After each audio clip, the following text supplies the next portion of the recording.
Good afternoon बच्चों।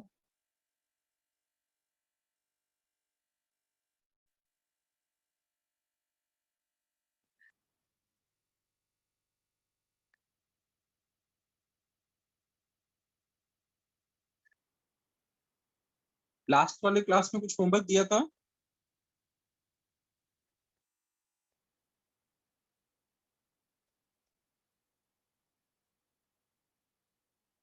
नहीं, ठीक है।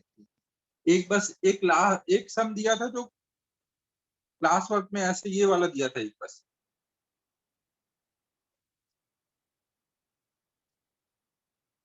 हाँ ठीक है, ठीक।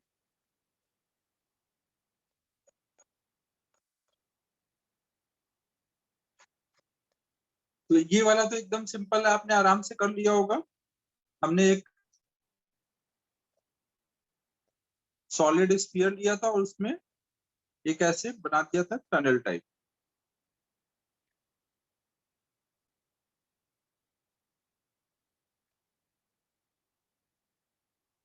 ये पॉजिटिवली चार्ज सॉलिड स्फीयर है और इसके यहाँ पर एक निगेटिव चार्ज को छोड़ा गया था।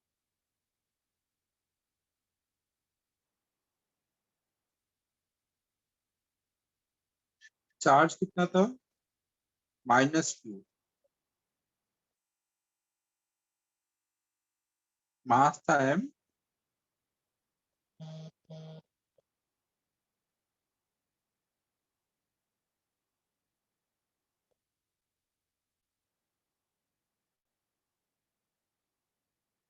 इसको सेंटर को c बोला गया था, इसको a।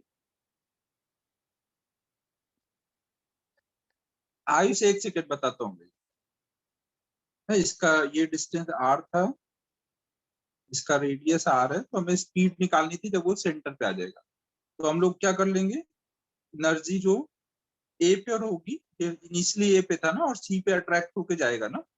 पॉजिटिव चार्ज का इलेक्ट्रिक फील्ड क्या होगा, अवे फ्रॉम सेंटर ऐसे निकल रहा होगा, ई इधर को जा रहा होगा। निगेटिव चार्ज उस अपोजिट में फोर्स फील करेगा ना, ई के अपोजिट में, प्लस से निगेटिव अट्रैक्ट हो रहा होगा। तो जब वो यहाँ पहुंचेगा तब का एनर्जी चाहिए, स्पीड चाहिए। और हमें पता है कि टोटल एनर्जी यहाँ पे कंजर्व होगी। स्टार्ट रेस्ट से हुआ है, नहीं इनिशियल स्पीड उसकी 0 है। तो जब सी पे पहुंचेगा तब की हमें स्पीड निकालनी है। तो हम लोग एनर्जी कंजर्वेशन लगा देंगे, energy at A equal to energy at C. Energy मतलब काइनेटिक और पोटेंशियल।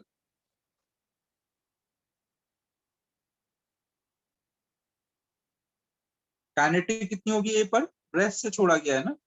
और पोटेंशियल कितनी होगी, एक क्यू चार्ज की वजह से पोटेंशियल एनर्जी कैसे लिखते हैं, क्यू इंटू वी। क्यू की वैल्यू -q है। और वी कितना है यहाँ पे, सॉलिड स्फीयर की वजह से बाहर किसी पॉइंट पर वी कैसे निकालते हैं, के क्यू, यहाँ पे क्यू चार्ज था ना इस पे, के क्यू बाई आर। आर की वैल्यू कितनी है, सेंटर से डिस्टेंस ना, सेंटर से ये डिस्टेंस कितनी है, आर प्लस आर ना, टोटल 2r।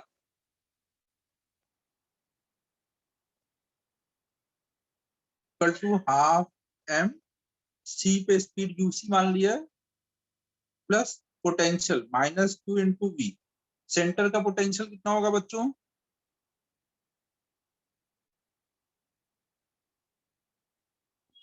सेंटर का पोटेंशियल बताओ।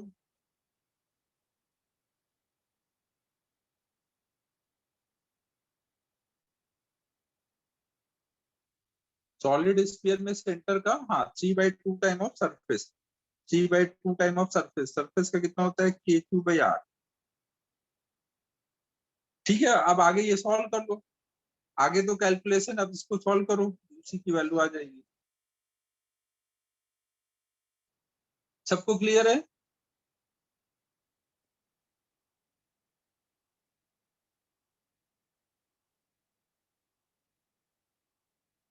अब वो देख लो, जो भी आ रहा हो सॉल्व करके देख। अब ये आयुष कुंबर जी को डाउट है लिमिट लेने में। लास्ट टाइम हम लोगों ने एक क्वेश्चन किया था, एक डिस्क लिया था, डिस्क में हम लोगों ने इसको आर का कलेक्शन लेके सॉल्व किया था, इसके सर्कमफेरेंस पे पोटेंशियल चाहिए था।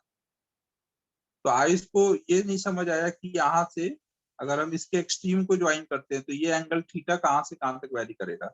अगर आर्क में आगे को लेता हुआ आ रहा हूं तो इसका थीटा बढ़ रहा है कम हो रहा है? जैसे जैसे ये आर्क को मैं इधर को लेके आऊंगा थीटा क्या हो रहा है यहाँ पर?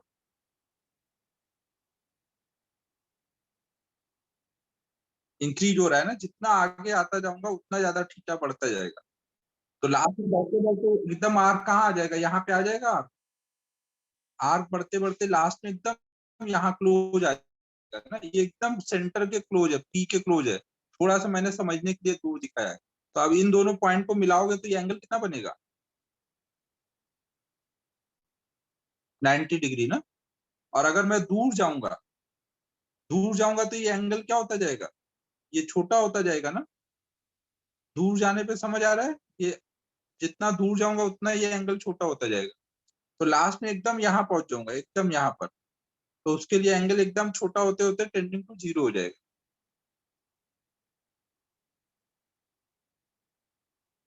अरे प्रभु, एक चीज समझाता हूँ तब तक दूसरा डाउट क्रिएट हो जाता है। अबे अपन ने जो सॉल्व किया था उसमें अपर एंगल थीटा लेकर के पूरा सॉल्व किया है ना, नीचे का भी थीटा था। अपन ने इसको थीटा के टर्म में, इस थीटा के टर्म में सब लिखा था ना। टोटल एंगल 2 थीटा लिखा, तो हम लिमिट थीटा की डालेंगे 2 थीटा की डालेंगे। जब लिख दिया 2 थीटा, अब थीटा की वैल्यू डाल दो जहां से जहां तक है।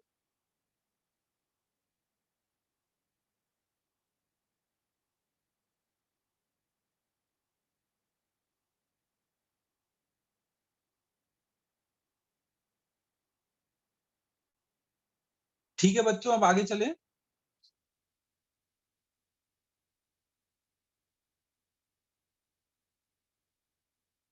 तो देखो लास्ट टाइम हम लोगों ने क्या स्टार्ट किया था? पोटेंशियल एनर्जी स्टार्ट किया था। तो उसमें हमने सबसे पहले देखा potential energy of a point charge.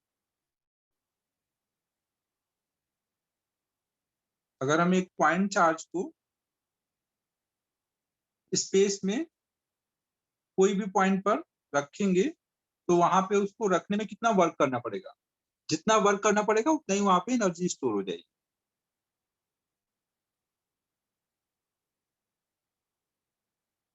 तो हमने देख लिया कि अगर कोई भी पॉइंट का पोटेंशियल V है और वहां पे हम कोई Q चार्ज को ला के रख रहे हैं तो वहां पे वर्क करना पड़ता है Q इंटू V। और जितना वर्क करना पड़ता है वही वहां पे एनर्जी स्टोर हो जाती है।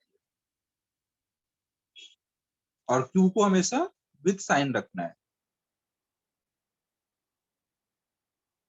ठीक है बच्चों। अब हम लोग नेक्स्ट देख रहे हैं potential energy for a pair of charge particle.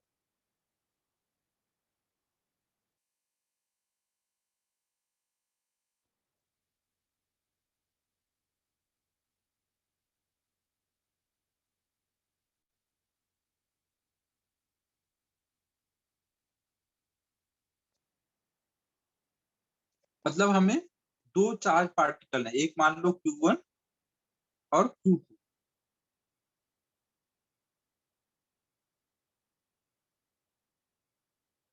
अरे अरे, क्या पूछ दिया भावेश ने ये, और इतनी जल्दी पूछ लिया वो भी। अभी तो जस्ट शुरू ही हुआ था चैप्टर। और 2-4 दिन रुक जाते भावेश तो खत्म ही हो जाने देते, फिर ही पूछते।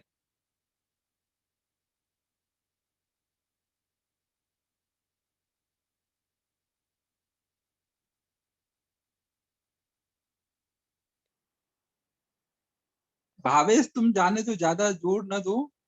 तुम याद रखो कि पॉजिटिव चार्ज का पोटेंशियल पॉजिटिव होगा और निगेटिव का निगेटिव होगा। ज्यादा दिमाग पे जोर न डालो।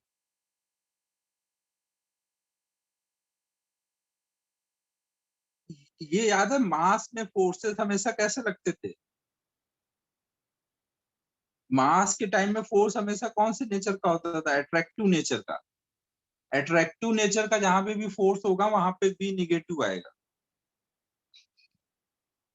अब जब चार्ज के लिए आप कुछ भी सॉल्व करते हो तो चार्ज में आप प्लस वाला चार्ज लेके आते हो ना, प्लस वाले चार्ज को लाके कुछ भी करते हो। तो अगर आप प्लस वाले चार्ज की वजह से कुछ निकाल रहे हो और ये प्लस वाला लाके रखोगे तो रिपल्सन होगा। रिपल्सन में भी हमेशा पॉजिटिव आएगा।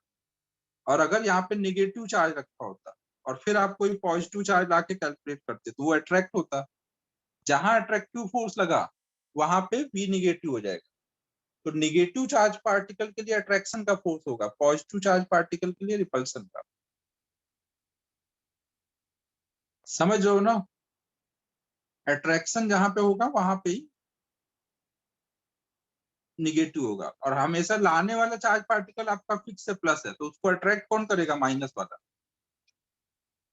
बाकी और ज्यादा दिमाग पे जोर न डालना, ध्यान रखो कि प्लस का पोटेंशियल प्लस और माइनस का पोटेंशियल माइनस।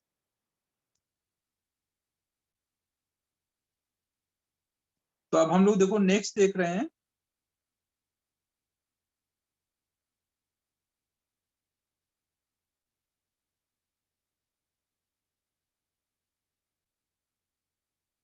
नेक्स्ट हम लोग देखो अब देख रहे हैं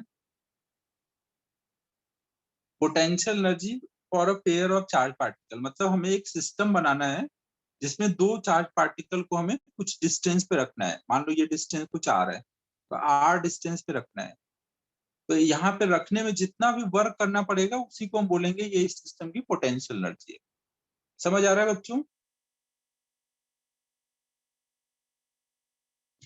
तो अगर हमें इस सिस्टम की पोटेंशियल एनर्जी निकालनी है तो हम देखेंगे भाई कितना एक्सटर्नल एजेंट को वर्क करना पड़ेगा इस सिस्टम को बनाने में।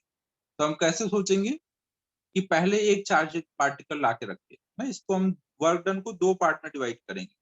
पहला चार्ज पार्टिकल लाने में कितना वर्क करना पड़ा, दूसरा चार्ज पार्टिकल लाने में कितना वर्क करना पड़ा। अब ये बताओ, अगर अभी ये नहीं था, केवल ये सिंगल चार्ज पार्टिकल आप इंफिनिटी से लाके यहाँ रखोगे और आसपास कोई चार्ज नहीं है, तो इसको लाने में कितना वर्क करना पड़ेगा? एक सिंगल चार्ज पार्टिकल को ला के रखना है और कुछ भी नहीं है, तो उसको तो लाने में कोई वर्क नहीं करना पड़ेगा। लेकिन एक ला के रख दिया और अब दूसरे को ला रहे हो, तो दूसरे को लाओगे तो अब वर्क करना पड़ेगा ना। अब कितना करना पड़ेगा? तो जिस पॉइंट पे आप रख रहे हो उस पॉइंट का पोटेंशियल इनटू क्यू।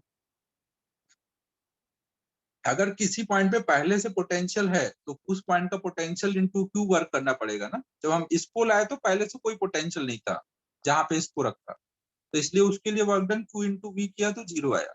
लेकिन अब इसको ला के रखेंगे तो इसकी वजह से यहाँ पोटेंशियल है, तो Q इंटू वी वर्क करना पड़ेगा। तो आप कितना बोलोगे? Q2 into we. तो ये आ जाएगा K Q1 Q2 by R। तो मतलब एक Q1 Q2 दो चार्ज पार्टिकल की वजह से जो पोटेंशियल एनर्जी आएगी पेयर की, वो आ जाएगी K Q1 Q2 by R। ये वैसे ही है जैसे ग्रेविटेशन में आती थी -G m1 m2 by R।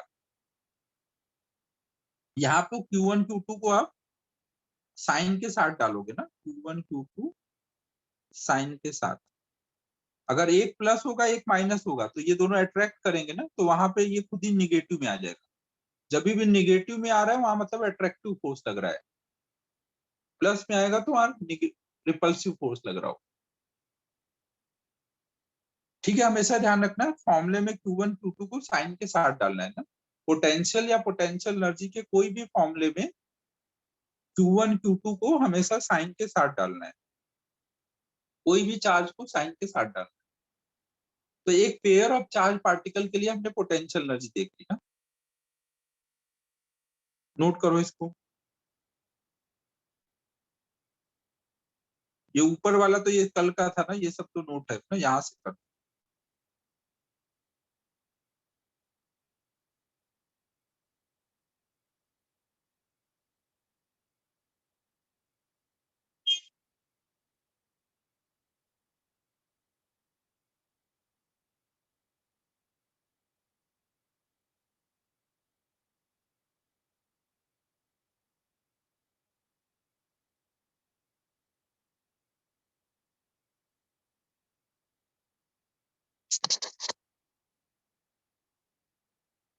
हाँ, रिजल्ट में निगेटिव आया मतलब अट्रैक्टिव।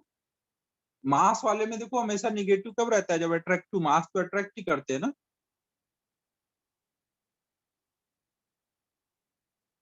तो यहाँ पे अट्रैक्शन कब होगा? जब एक प्लस होगा एक माइनस होगा ना, एक प्लस होगा और एक माइनस, तब ये प्रोडक्ट माइनस में आएगा ना। अगर दोनों प्लस होंगे या दोनों माइनस तो ये प्लस हो जाएगा, मतलब रिपल्सन के टाइम पे ये हमेशा प्लस में आएगा।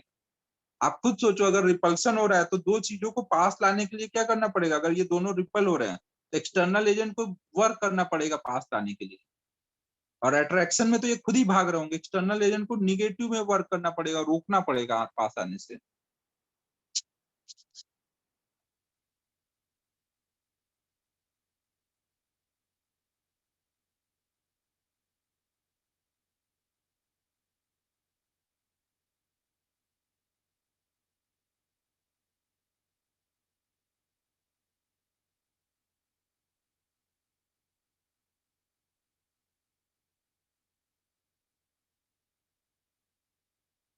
अब एक क्वेश्चन करो, अगर हमारे पास तीन चार्ज पार्टिकल हैं आर डिस्टेंस पे, तो इस सिस्टम की पोटेंशियल एनर्जी कितनी होगी ना?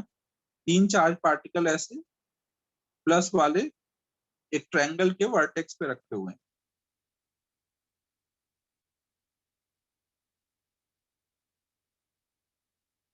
ग्रेविटेशन टाइप कर लेंगे, जितने पेयर हो रहे होंगे उतने पेयर के लिए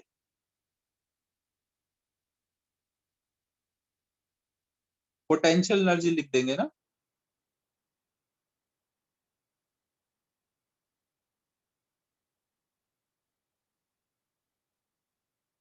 एक पेयर के लिए कितना होगा?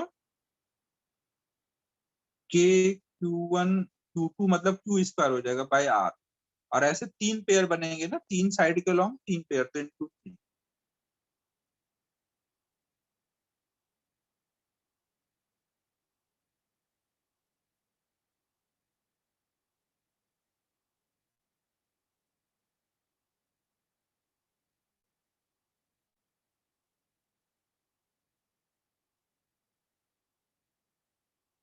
अब मान लो ऑल्टरनेट चार्ज चेंज किए गए, प्लस माइनस ऐसे है आर डिस्टेंस पर।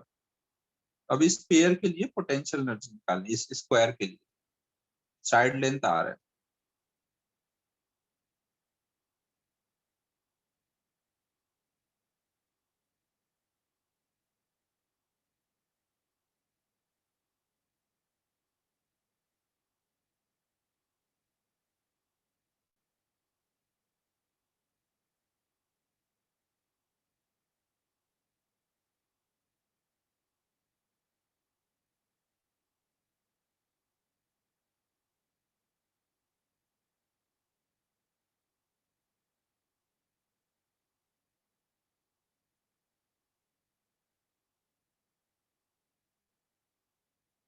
हम लोग यहाँ पे क्या कर लेंगे, कितने पेयर बन जाएंगे यहाँ पर?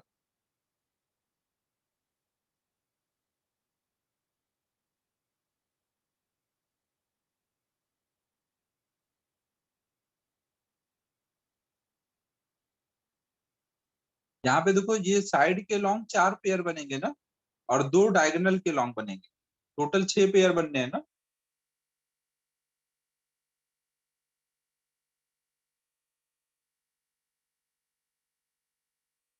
जब हम लोग साइड के लॉन्ग पेयर बनाएंगे तो प्लस का माइनस से पेयर बनेगा ना, plus minus minus plus plus minus minus plus. मतलब साइड के लॉन्ग पेयर जो बनेगा उसकी पोटेंशियल एनर्जी क्या आएगी, प्लस में आएगी या माइनस में आएगी? माइनस में आएगी ना। जब एक प्लस और एक माइनस होगा तो वहां पे पोटेंशियल एनर्जी माइनस हो जाएगी। और अगर डायगोनल के लॉन्ग देखोगे तो डायगोनल के लॉन्ग क्या होगा, माइनस का माइनस से बनेगा, प्लस का प्लस से बनेगा, तो डायगोनल वाली पोटेंशियल एनर्जी प्लस में होगी। और डिस्टेंस कितनी लोगे, साइड के लॉन्ग पेयर बनाओगे तो डिस्टेंस आर लोगे, और डायगोनल के लॉन्ग जब पेयर बनाओगे ऐसे वाला, तो वहां पे रूट 2 आर आ जाएगा ना, आर और आर, तो ये रूट 2 आर। तो अब इसके अकॉर्डिंग लिख लो, साइड के लॉन्ग हो जाएगा -k Q2 मतलब क्यू स्क्वायर बाई आर, ऐसे चार पेयर, प्लस डायगोनल के लॉन्ग प्लस में होगा, और ऐसे दो पेयर है। तो यही अब आंसर हो जाएगा। वैल्यू दी होगी तो और सिंप्लीफाई कर दो।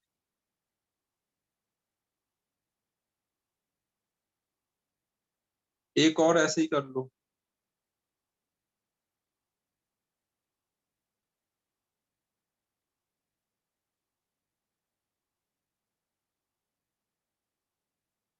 अबे भावेश, इतना टैलेंट लाते कहाँ से हो कि ऐसे सिंपल चीजें भी नहीं समझ आई? इसके लिए तो मेहनत करनी पड़ेगी नहीं समझने के लिए। दिमाग ना भी लगाओ तो ये तो ऐसे देख के ही समझ आता जाएगा। कैसे रोकते हो समझ आने से?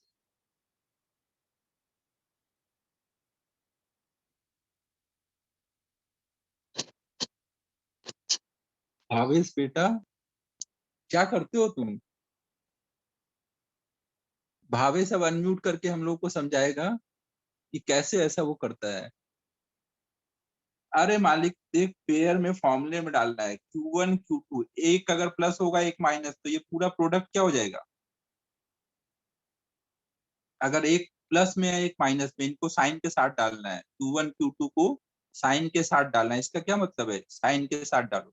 एक प्लस होगा एक माइनस, तो ये पूरा प्रोडक्ट क्या आएगा? निगेटिव। और दोनों प्लस होंगे या दोनों माइनस होंगे तो क्या होगा?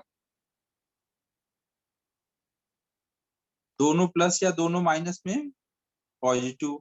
अब यहाँ पे बताओ, साइड के लॉन्ग जो पेयर बन रहे हैं उसका प्लस का माइनस के साथ बन रहा है या प्लस का प्लस के साथ बन रहा है? साइड के लॉन्ग बताओ पेयर में।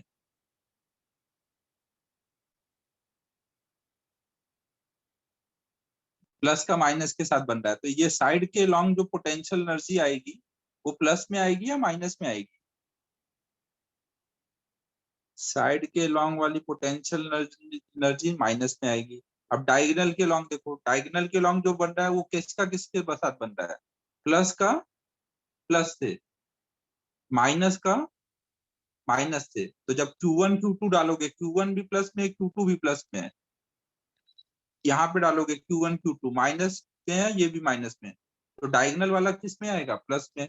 तो डायगोनल वाला प्लस में लिखा, साइड वाला माइनस में लिखा।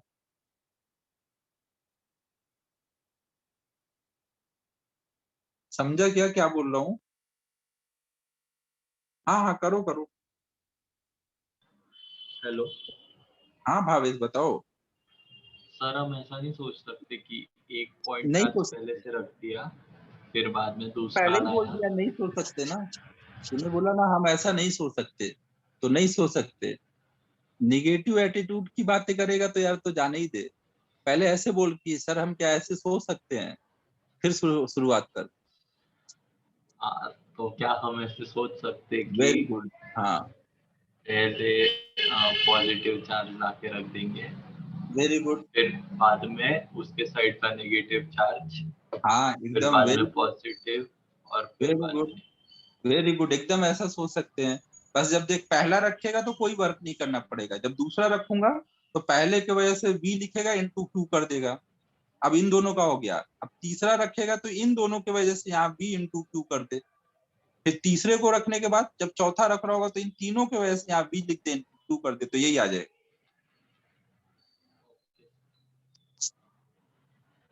समझ आया कि नहीं भावेश? हाँ सर।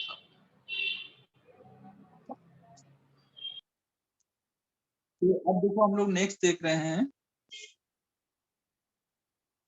हाँ तेजस, बस थोड़ी सी मेहनत ज्यादा लगेगी, बट भावेश अपना मेहनत से डरता नहीं है, वो मेहनत कर लेगा। तो अब अगर हम लोग एक क्यूब ले लेते हैं और इसके हर वर्टेक्स पे ऑल्टरनेट में प्लस और माइनस चार्ज रख दिया है ना। मास में तो हमेशा एक ही टाइप का रहता था, बट यहाँ पर चार्ज होंगे तो दो टाइप का हो जाए।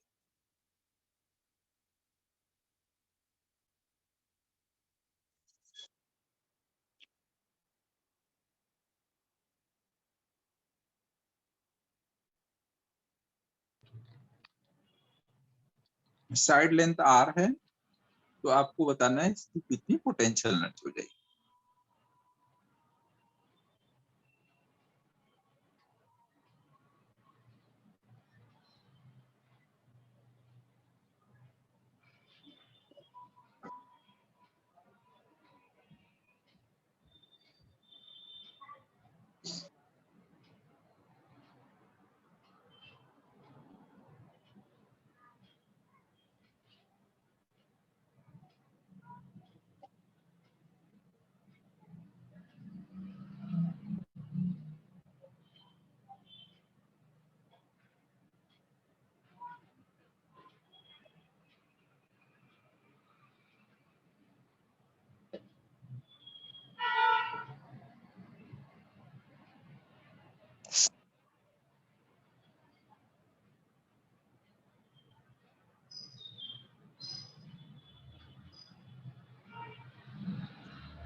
ये ग्रेविटेशन में तो कर ही चुके हैं, तो तुम लोग टाइपिंग का इतना मेहनत करोगे, पूरा आंसर टाइप करोगे या मैं लिख दूं अब?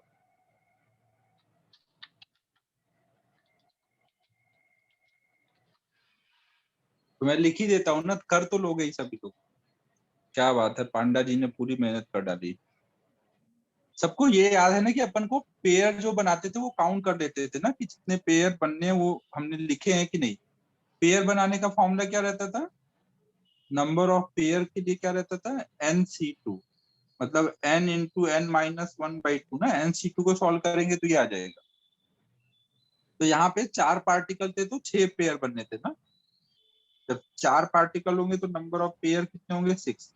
NP मतलब नंबर ऑफ पेयर, और n मतलब नंबर ऑफ चार्ज पार्टिकल। ये क्या है? Number of pair. और n क्या है? Number of charge particle.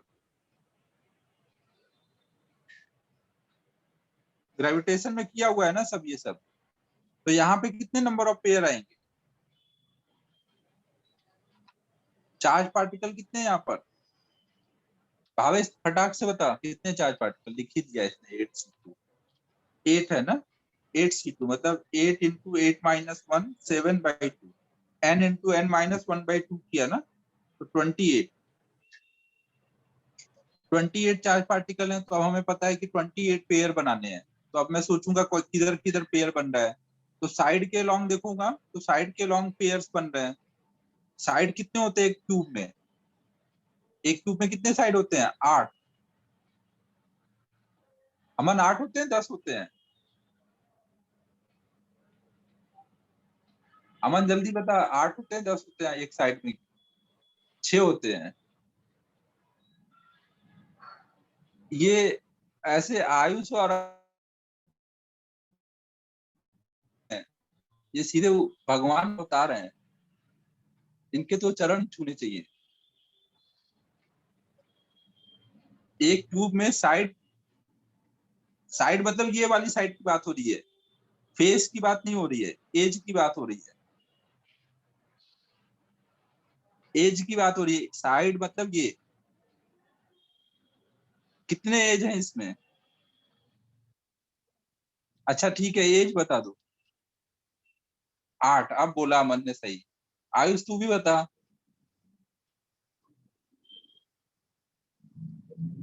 मुझे लग रहा था 10 है शायद। आयुष तू क्या बोलता है?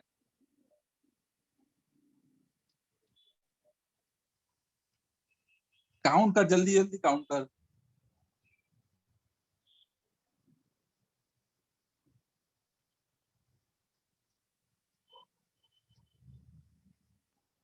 Very good. अबे अमन यार, तुमको 100 काउंट करके तुमने निकाल दिया। हद है यार। 100 में क्या काउंट कर रहे थे? 12 के बाद तो खत्म हो गया होगा।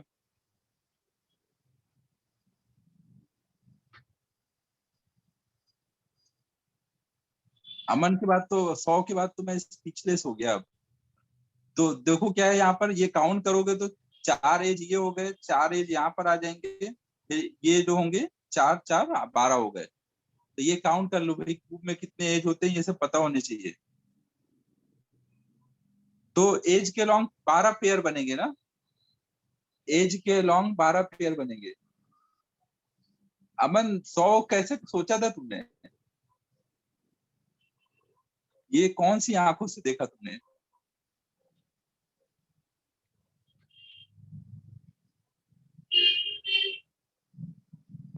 यार म्यूट रखो, कहाँ से ये हॉर्न वॉर्न बजने की आवाजें आ जा रही है? डरा दे रहे हो अचानक से एकदम।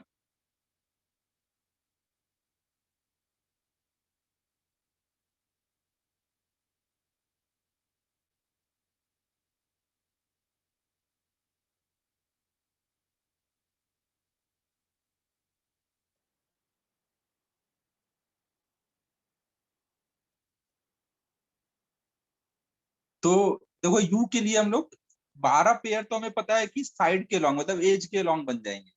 तो एज के लॉन्ग जो पेयर बनेंगे वो कैसे वाले आएंगे? प्लस में आएंगे माइनस में आएंगे? भावेश जी बताइए।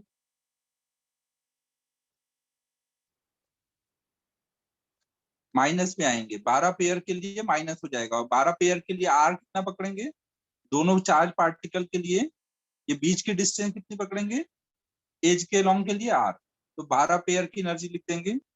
माइनस में 12 पेयर है, एक पेयर का होगा के Q1 Q2 by are, minus में होगा। फिर अब हम लोग 12 और पेयर बनाने हैं, टोटल 28 पेयर है ना। अब अगर एक फेस पे देखो ना, ये एक फेस है ना, हर एक फेस पे 2 डायगोनल बनेंगे ना, हर एक फेस पे 2 डायगोनल। क्या बात है, सलोनी को तो एकदम सही से समझ आ गया है। और फेस डायगोनल क्या होंगे, फेस डायगोनल कैसे बनेंगे, प्लस का प्लस से बनेगा, माइनस का माइनस से बनेगा, सही है ये, प्लस का प्लस से, माइनस का माइनस से। तो इसकी पोटेंशियल एनर्जी कैसी आएगी, फेस डायगोनल की, फेस डायगोनल की पोटेंशियल एनर्जी प्लस में आएगी। और एक फेस पे 2 डायगोनल बन रहे हैं, तो कितने फेस थे क्यूब में, क्यूब में फेस कितने थे, 120।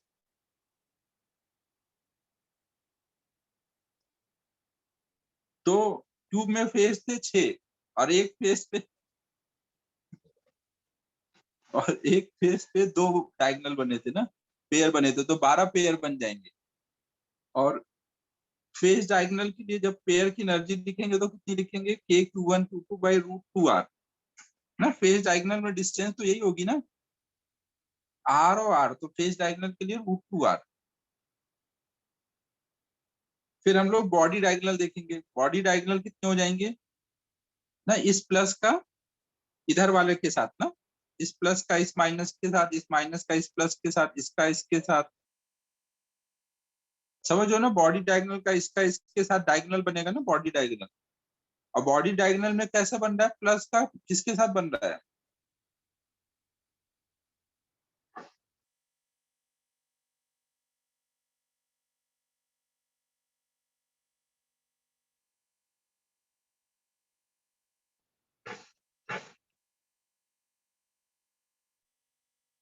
दो मैंने दिखा दिए ना, ऐसे ही आप दिखा सकते हो, प्लस का माइनस के साथ बन रहा है।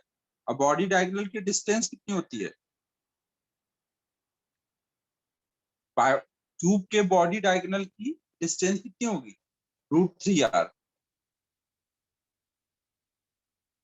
और क्यूब में कितने बॉडी डायगोनल होंगे,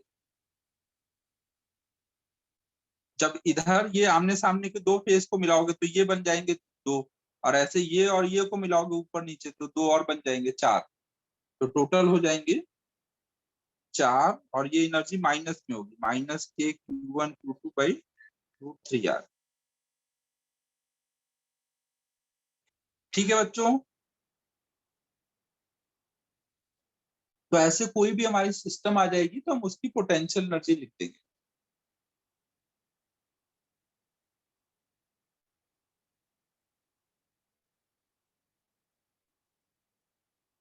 नोट कर लो इसको, फिर ये एक प्रॉब्लम करो। मान लो 3 चार्ज पार्टिकल थे, +2 +2, थोड़ा लैग लग रहा है। बाकी बच्चों आपका क्या बोलना है, लैग लग रहा है,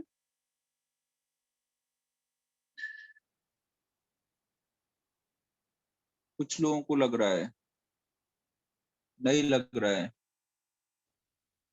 यार, हो सकता है बीच बीच में कभी आ जाता हो हल्का फुल्का।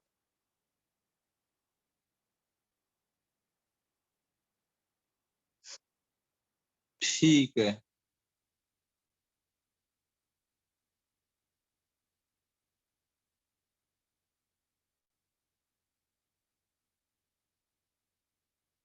हाँ वो तो है, ये बीच बीच में तो मैं रुक जाता हूँ।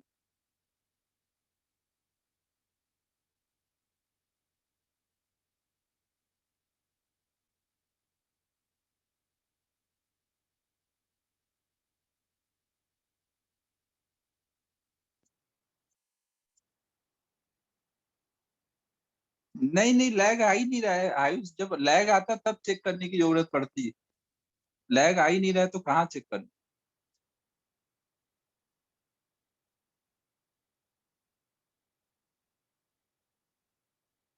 एकदम अच्छा आ रहा है। तो अब देखो, अगर हम एक चार्ज पार्टिकल हैं, सब r डिस्टेंस के एक इक्विलेटरल ट्रायंगल के वर्टेक्स पे हैं, अगर हम इनको एक लाइन में रख दें, एक को यहाँ रख दें, एक को यहाँ रखते हैं और एक को यहाँ रखते हैं। तो अगर कोई एक कॉन्फ़िगरेशन दिया है और उसको चेंज करके दूसरा कॉन्फ़िगरेशन बनाना है,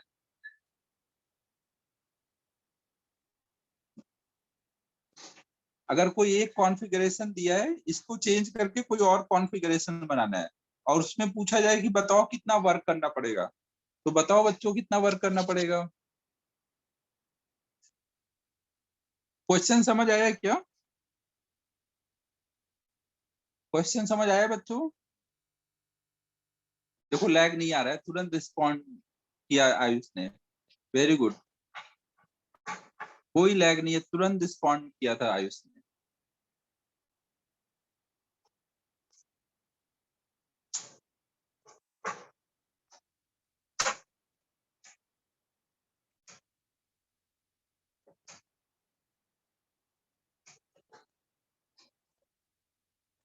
ध्रुविल यार टाइम निकल गया, जाने दे अब तू।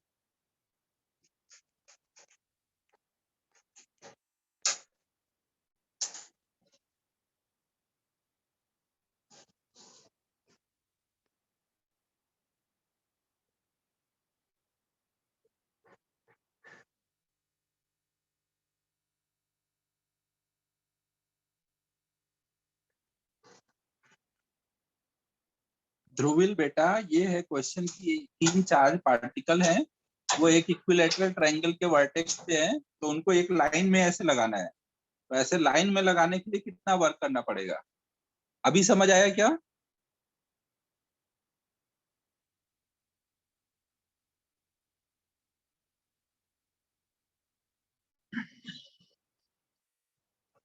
तो अब हम लोग क्या कर लेंगे इसमें,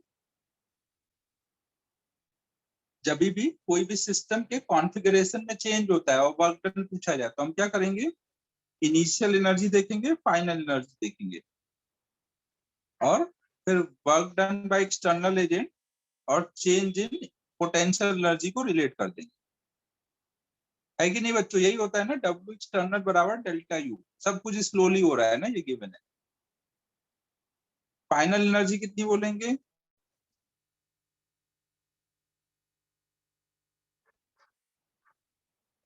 फाइनल एनर्जी कितनी होगी बच्चों? देखो दो पेयर तो आर डिस्टेंस वाले हैं ना, ये वाला पेयर और ये वाला पेयर, इसमें आर डिस्टेंस पे और एक ये वाला पेयर 2 आर डिस्टेंस पे है। तो फाइनल एनर्जी कितनी बोलेंगे? आर डिस्टेंस वाले के लिए k q square by r into 2, और 2 आर वाले के लिए के क्यू स्क्वायर अपॉन में 2 आर। टोटल 3 पेयर हो गए ना, ये 2 पेयर और एक ये पेयर। इनिशियल कितना बोलेंगे? K q square by r into 3। अब कर दो इनको सब्ट्रैक्ट, इनको सब्ट्रैक्ट करो तो प्लस में आ रहा है माइनस में आ रहा है आंसर? माइनस में आ रहा है ना, मतलब पोटेंशियल एनर्जी कम हो गई है सिस्टम की। तो जो भी आ जाए वो आप बस बता दो।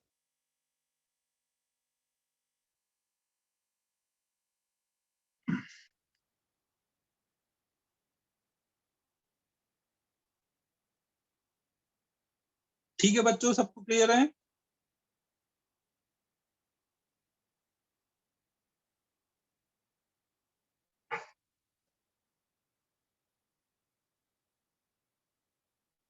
ये देखो पांडा जी ने एक नया कॉन्सेप्ट लेके आए हैं कि डेल्टा मतलब चेंज, और चेंज हमेशा पॉजिटिव होता है।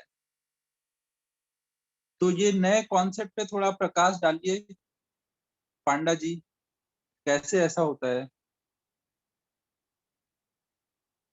डेल्टा यू मतलब चेंज इन यू, तो वो हमेशा प्लस में होता है, ऐसा कैसा बोल रहे हो? अनम्यूट करके जरा बताओ। अच्छा समझ आ गया, चेंज का मैग्नीट्यूड पॉजिटिव होगा, चेंज कुछ भी हो सकता है। चेंज तो बच्चों कुछ भी हो सकता है ना।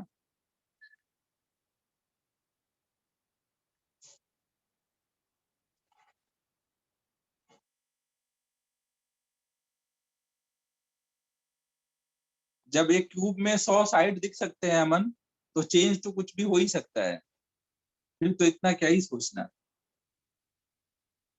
अब हम लोग नेक्स्ट देख रहे हैं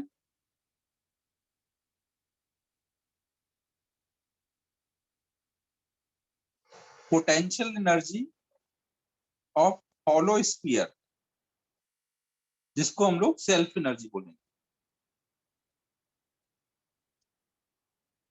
तो पहले सेल्फ एनर्जी देखते हैं।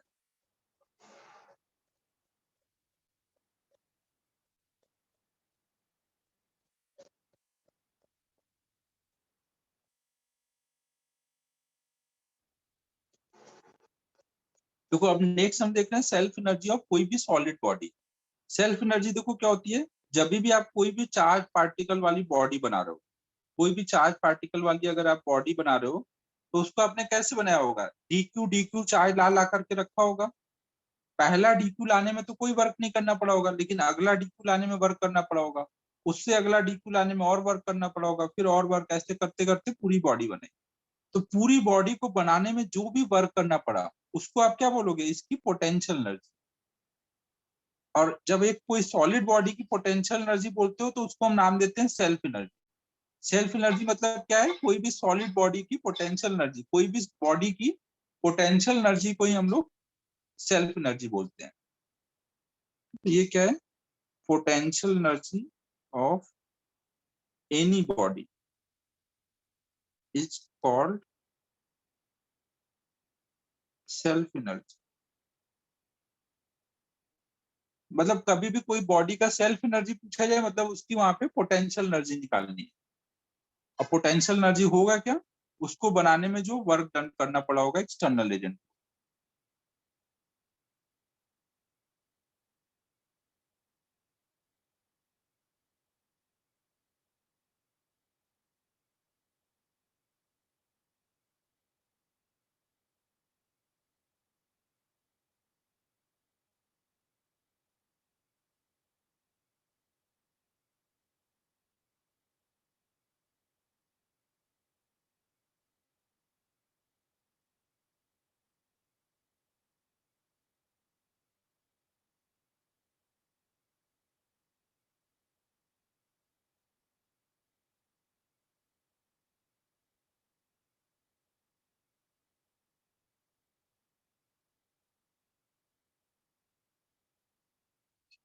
ठीक है बच्चों, सेल्फ एनर्जी कोई बॉडी का मतलब उसकी पोटेंशियल एनर्जी की बात हो रही है। जब कोई बॉडी की पोटेंशियल एनर्जी होती है, तो उसको बोल देते हैं उसकी सेल्फ एनर्जी।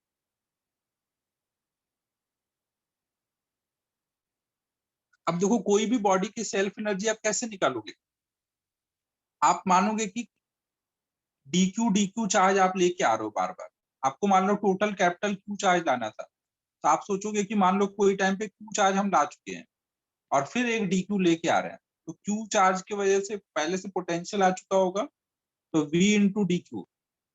अगर अभी तक आपको क्यू चार्ज आ चुका है और डी क्यू फिर लेके आए, तो इस क्यू चार्ज की वजह से मान लो जहां रख रहा हूँ वहां का पोटेंशियल भी है, तो इस डी क्यू को लाके रखने में कितना वर्क करना पड़ेगा। अगर आप डी क्यू लेके आते जा रहे हो और स्मॉल क्यू आ चुका है और फिर एक डी क्यू लेके आए, तो एक डी क्यू को लाने में कितना वर्क करना पड़ेगा, जो पहले से बी आ चुका है इंटू डी क्यू। और इस पूरे प्रोसेस को आप इंटीग्रेट कर लोगे तो बोलोगे वही टोटल वहां पे वर्क करना पड़ेगा, वही वहां की पोटेंशियल एनर्जी हो। समझो बच्चों, ध्रुवेल कुछ नीचे से जा रहा है या सब ऊपर से जा रहा है।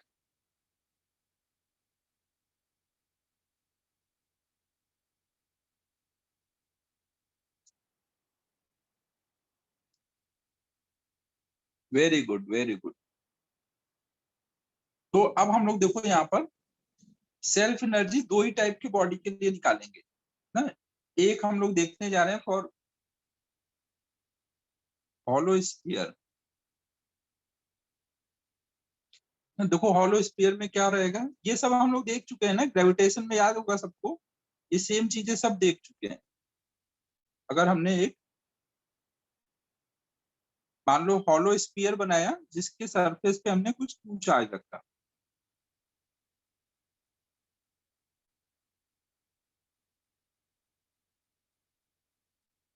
और इसका रेडियस आर है,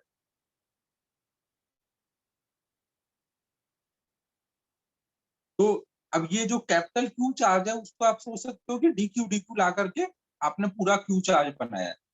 तो हॉलो स्फीयर के लिए इसका जो पोटेंशियल एनर्जी आएगा, वो KQ²/2 आ रहा है। डिराइव कर दूं बच्चों?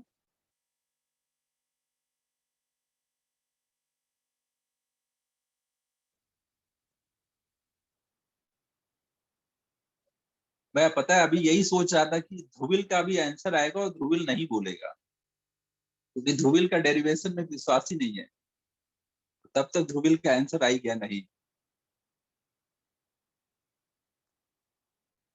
तो ध्रुविल एकदम प्रेडिक्टेबल हो गया यार। तो हम लोग देखो यहाँ पे कैसे सोचेंगे कि स्मॉल क्यू चार्ज लाते जा रहे हैं, डी क्यू लाते जा रहे हैं, कोई टाइम पे मान लो क्यू चार्ज आ चुका है। यहाँ पे हम ऐसे सोचेंगे, एक बार डेरिवेशन कर चुके हैं हालांकि हम लोग ग्रेविटेशन के टाइम पे, फिर से बता देता हूँ। मान लो आपने डी क्यू लाते हुए क्यू चार्ज ला चुके हो, और फिर अगला एक डी क्यू ला रहे हो और वो उसके सरफेस पे फैला दे। ठीक है, तो जब आप डी क्यू लेके आओगे तो ये जिस जगह पर, वहां का पोटेंशियल कितना हो चुका है? एक क्यू चार्ज वाले हॉलो स्फीयर के सरफेस का पोटेंशियल कितना हो जाएगा अगर उस पर क्यू चार्ज है?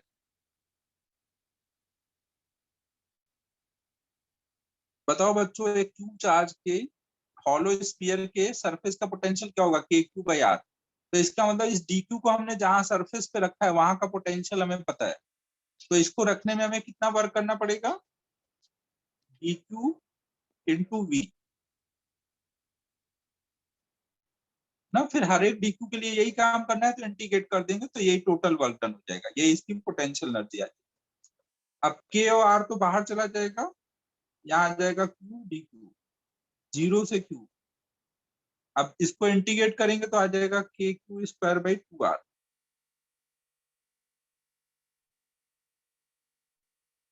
भावेश कुछ ट्राई करके मिला ऐसा जो ना समझ आए?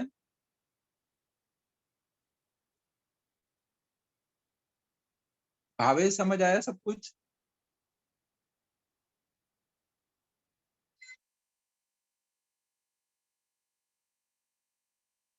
Very good.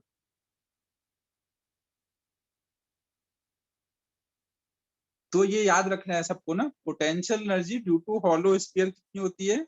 KQ²/2R।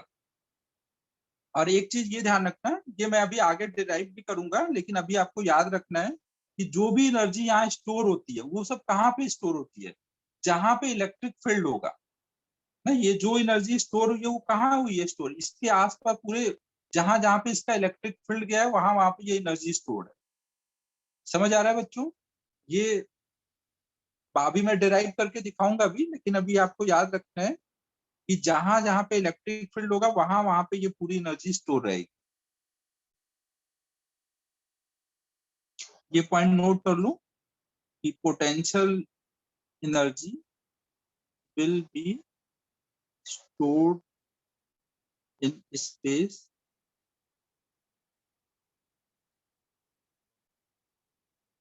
Where electric field will be present. अगर कहीं पे इलेक्ट्रिक फील्ड है तो वही एनर्जी स्टोर होगी। जैसे कि जब आप ये हॉलो स्फीयर लोगे तो इसके अंदर एनर्जी, इलेक्ट्रिक फील्ड कितनी होती है हॉलो स्फीयर के अंदर? 0 होती है ना। तो इसका मतलब अंदर के साइड में कोई एनर्जी स्टोर नहीं है, पोटेंशियल एनर्जी इन साइड कोई नहीं है। इलेक्ट्रिक फील्ड यहाँ पे क्या होता है, यहाँ से स्टार्ट होकर के पूरा इंफिनिटी तक जाता है ना। इलेक्ट्रिक फील्ड बाहर रहता है ना हर जगह। इलेक्ट्रिक फील्ड हॉलो स्फीयर की वजह से बाहर रहता है। तो इसकी जो पूरी एनर्जी स्टोर्ड है उसको अगर मैं दो पार्ट में सोचूं कि बाहर कितना है और अंदर कितना है, अंदर और बाहर, तो अंदर फील्ड नहीं है तो अंदर कोई स्टोर नहीं है, तो मतलब जितना आया सब बाहर कोई स्टोर है। ये अभी मैंने आपको क्या बोला है? ये मैंने आपको बताया है कि ऐसा होता है, रीजन नहीं बताया कि क्यों होता है, तो कोई क्यों नहीं पूछेगा, बस अभी बोलेगा कि ऐसा होता है वो समझ लो। फिर मैं अभी डिराइव करूंगा, तब आपको अगर डाउट रहे तो पूछ लेना कि क्यों होता है। मतलब कैसे क्या हो रहा है उस टाइम देखेंगे। ये समझ आ रहा है मैं क्या बोल रहा हूँ? एनर्जी कहाँ पे स्टोर होती है? जैसे आप एक स्प्रिंग लेते हो,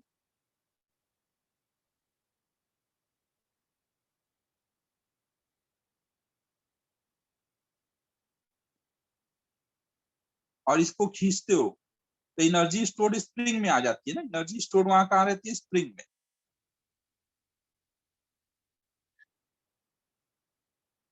लेकिन जब आप ग्रेविटेशनल या इलेक्ट्रिक पोटेंशियल एनर्जी की बात करते हो, तो वो कहाँ रहता है?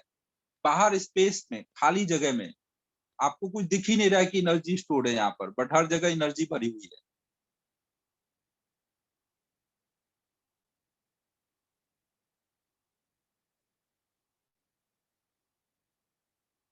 समझ आ रहा है बच्चों?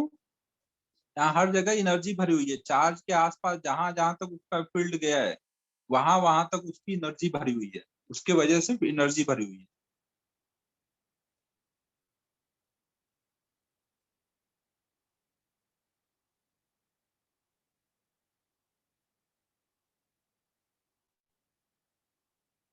ये तो कुछ नया कंसेप्ट तो लग रहा है। आप ऐसे सोचो कि मैंने एक चार्ज पार्टिकल लिया, इसको फिक्स कर दिया, और मैं यहाँ पे एक टू चार्ज को रख के छोड़ दूं, तो इसमें स्पीड आएगी कि नहीं आएगी जब मैं रख के छोड़ूंगा? जब मैंने इसको रख के छोड़ा तो ये क्या हुआ? ये भागा, स्पीड आई, तो इसमें काइनेटिक एनर्जी आई। अब एनर्जी तो कंजर्व होती है ना, अगर इसमें एनर्जी बढ़ी तो कोई ना एनर्जी दी होगी ना। अब यहाँ पे कौन वर्क कर रहा है? ये जो चार्ज पार्टिकल है, ये इलेक्ट्रिक फील्ड क्रिएट कर रहा है, इलेक्ट्रिक फील्ड इस पे वर्क कर रहा है ना। तो अगर इलेक्ट्रिक फील्ड वर्क कर रहा है, तो इलेक्ट्रिक फील्ड एनर्जी दे रहा है। अब एनर्जी वो कब दे पाएगा? जब उसके अंदर एनर्जी होगी तभी दे पाएगा, या ऐसे ही दे देगा? कोई चीज एनर्जी कब दे पाएगा? जब उसके अंदर एनर्जी होगी। तो मतलब क्या हुआ कि ये जो चार्ज पार्टिकल है, इसकी वजह से हर जगह ई है। मतलब हर जगह यहाँ ई भरा हुआ है, एनर्जी भरी हुई है ई के फॉर्म में ना। ई जिस पे भी वर्क करेगा, इलेक्ट्रिक फील्ड जिस पे भी वर्क करेगा, वो जो एनर्जी यहाँ भरी हुई है वो सप्लाई करेगा। बाकी ज्यादा अभी जोर नहीं लगाने का दिमाग पे, ये अभी मैं आगे अच्छे से समझाऊंगा ना। इसमें बस जितना मैंने फैक्ट बताया कि ऐसा होता है, बस वो याद कर लो कि जहां जहां पे इलेक्ट्रिक फील्ड होता है, वहां वहां पे एनर्जी स्टोर होती है। No field, no energy store.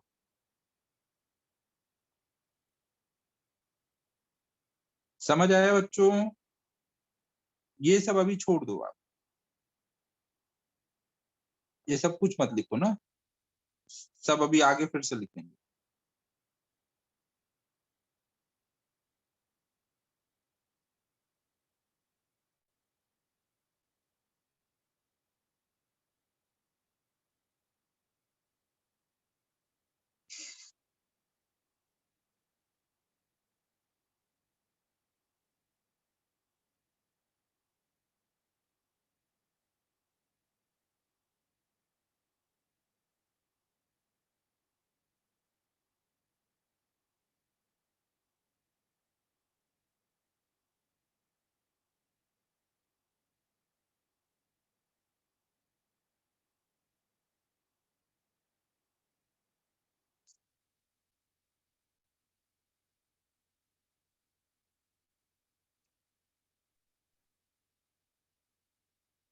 फिर देखो नेक्स्ट हम लोग देख रहे हैं potential energy due to solid sphere, मतलब self energy of solid sphere.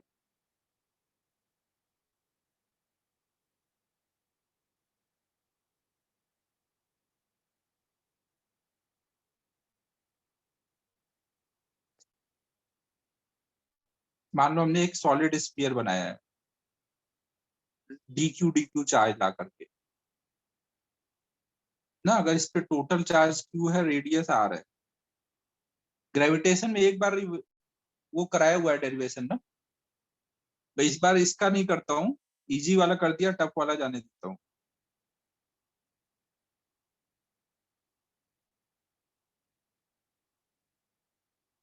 और एक चीज यहाँ पे ध्यान रखना, यहाँ पे क्यू स्क्वायर है, मतलब क्यू को साइन के साथ भी डालोगे तो ये हमेशा प्लस में ही आएगा। क्योंकि पॉजिटिव चार्ज का स्क्वायर बनाओ या निगेटिव, जब भी चार्ज लाओगे तो रिपल्सन ही फील होगा। यार हमेशा रिपल्सन में होगा, इसलिए हमेशा बॉडी की सेल्फ एनर्जी हमेशा प्लस में ही आएगी ना। यहाँ क्यू स्क्वायर है तो चार्ज प्लस होगा या माइनस, हमेशा ये प्लस में ही आएगा।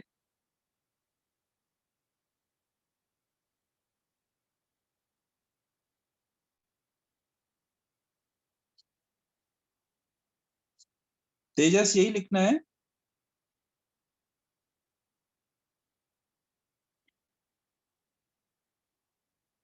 तो नेक्स्ट अब हम लोग देख रहे हैं सॉलिड स्फीयर के लिए ना। तो यार बताओ, अगर करना है तो कर देता हूँ या, लेकिन एक बार किया हुआ है तो यार दोबारा टाइम मत ही वेस्ट कराते तो अच्छा होता। फिर भी जो बोलोगे सब लोग वही कर दूंगा। वेरी गुड ध्रुविल, इस बार तो मैं खुश हो गया ध्रुविल के आंसर से। तो 3/5। अरे यार पांडा से भी मैं यही एक्सपेक्ट कर रहा था कि पांडा धीमे से बोलेगा सोच के। अगर सामने बैठा होता तो पता नहीं सर खुजला रहा होता, और धीमे से बोलता कर दीजिए सर।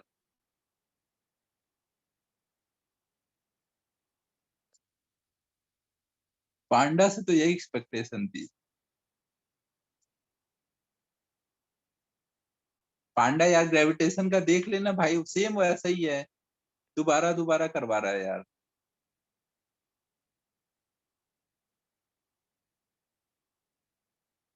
पांडा जी,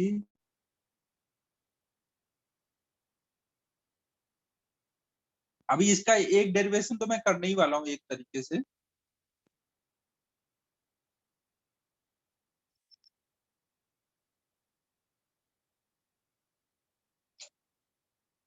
तो देखो सॉलिड स्फीयर के लिए जो पोटेंशियल एनर्जी होगी वो, उसके लिए एक्सप्रेशन आएगा 3/5 KQ²/R।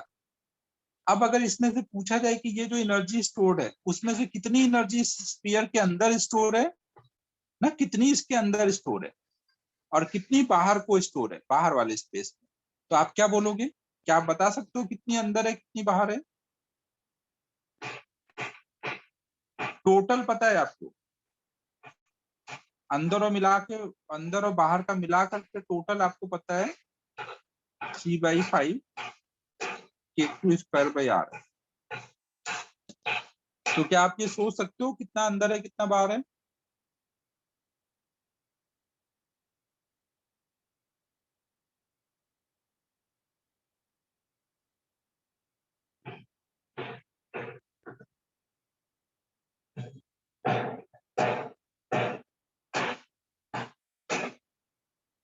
बताऊं भावेश, कुछ सोचा?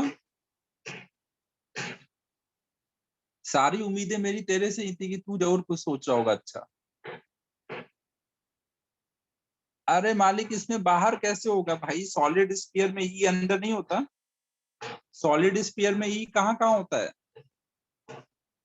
हर जगह होता है ना बच्चों। अंदर के लिए KQ/R³ इंटू स्मॉल आर, और बाहर के लिए KQ/R²।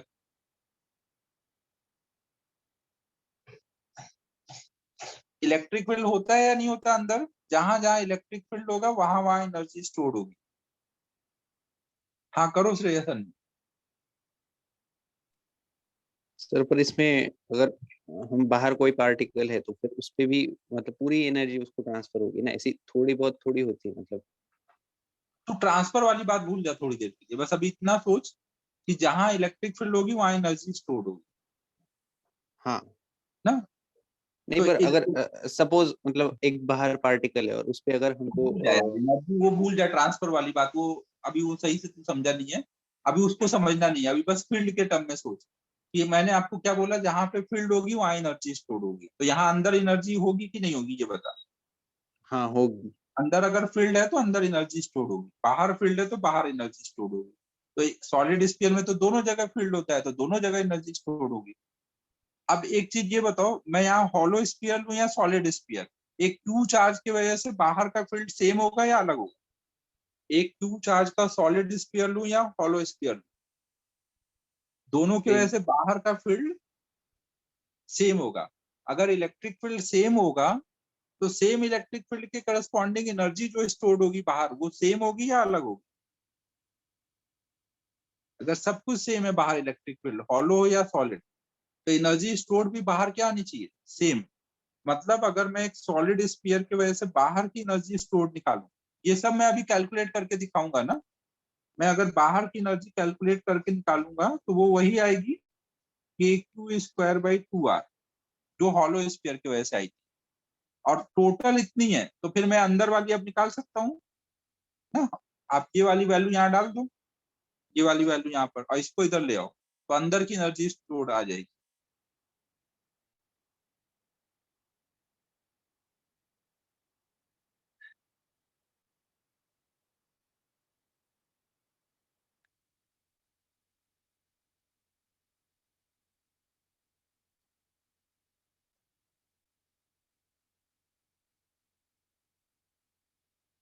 नहीं नहीं तेजस, यही सही है ना।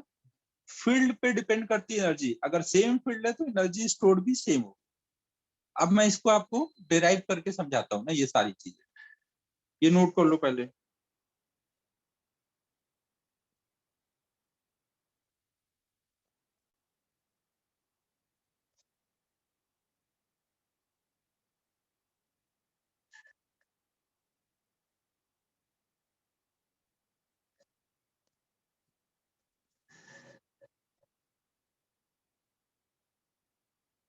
नहीं, टोटल याद रखना है ध्रुवील, आपको सॉलिड का टोटल याद रखना है, हॉलो का टोटल याद रखना है, और ये याद रखना है कि बाहर का दोनों का फील्ड सेम है, तो दोनों की वजह से बाहर एनर्जी स्टोर सेम है, तो अंदर का अपने आप ही आप निकाल लोगे। फिर कॉन्सेप्ट ध्यान रखना है कि बाहर का सेम होता है और दोनों के टोटल की वैल्यू याद रखनी है, हॉलो के और सॉलिड।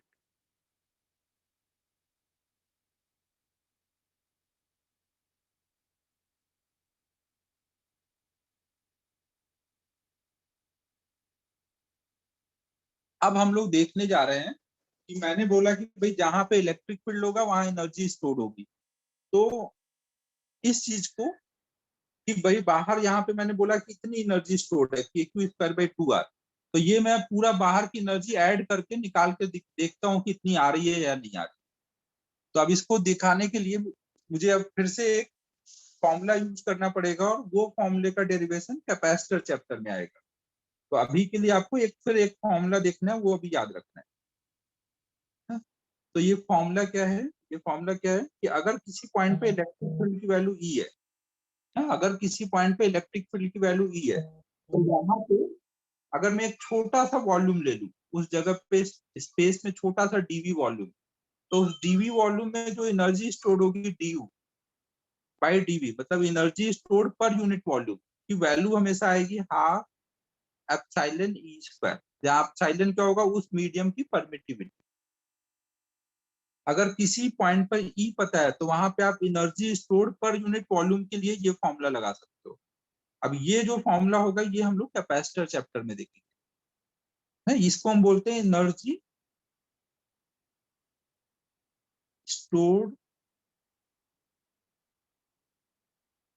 पर यूनिट वॉल्यूम ना, तो इसको हम एनर्जी डेंसिटी भी बोलते हैं। तो मैंने क्या बोला कि अगर किसी पॉइंट पे इलेक्ट्रिक फील्ड ई है, तो उस पॉइंट पे energy stored per unit volume, मतलब एनर्जी डेंसिटी कितनी होगी, half epsilon E square. Free space होगा तो half epsilon not E square हो जाएगा। समझ आ रहा है बच्चों क्या बोल रहा हूँ?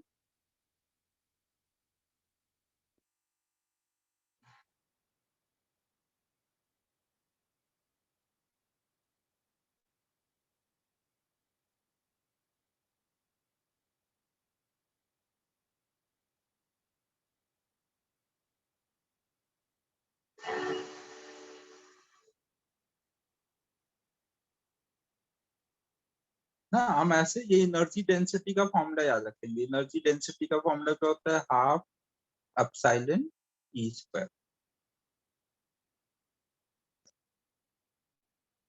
फ्री स्पेस के लिए यहाँ सब अभी हम करेंगे तो half epsilon not E square.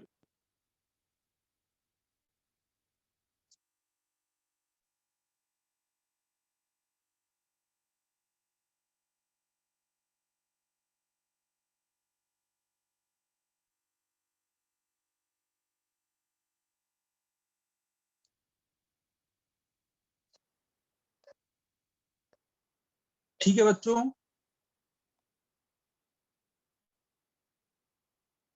अब देखो अगर आपको ये बोला जाए कि हमने एक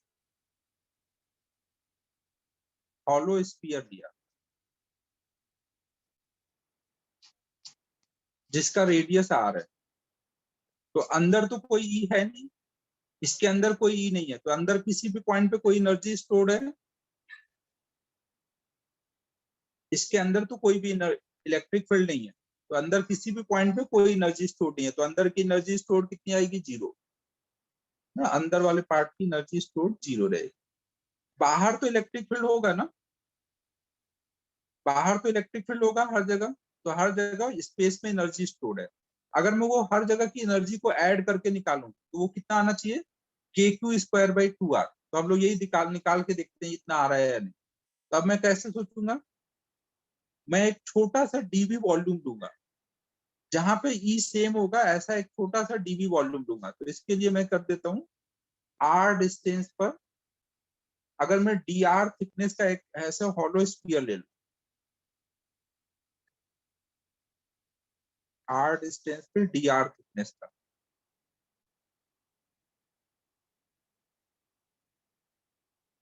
तो ये जो हॉलो स्फीयर आएगा, क्या इसके हर पॉइंट की डिस्टेंस चार्ज से ई आर आएगी? हॉलो स्फीयर के सेंटर से इसके हर पॉइंट की डिस्टेंस स्मॉल आर आएगी ना, तो मतलब इसके हर पॉइंट पे ई सेम होगा ना। तो अगर मुझे इस पॉइंट पे ई पता है तो इस जगह के हर पॉइंट के लिए मैं एनर्जी डेंसिटी निकाल सकता हूँ, इसके हर पॉइंट के लिए energy density.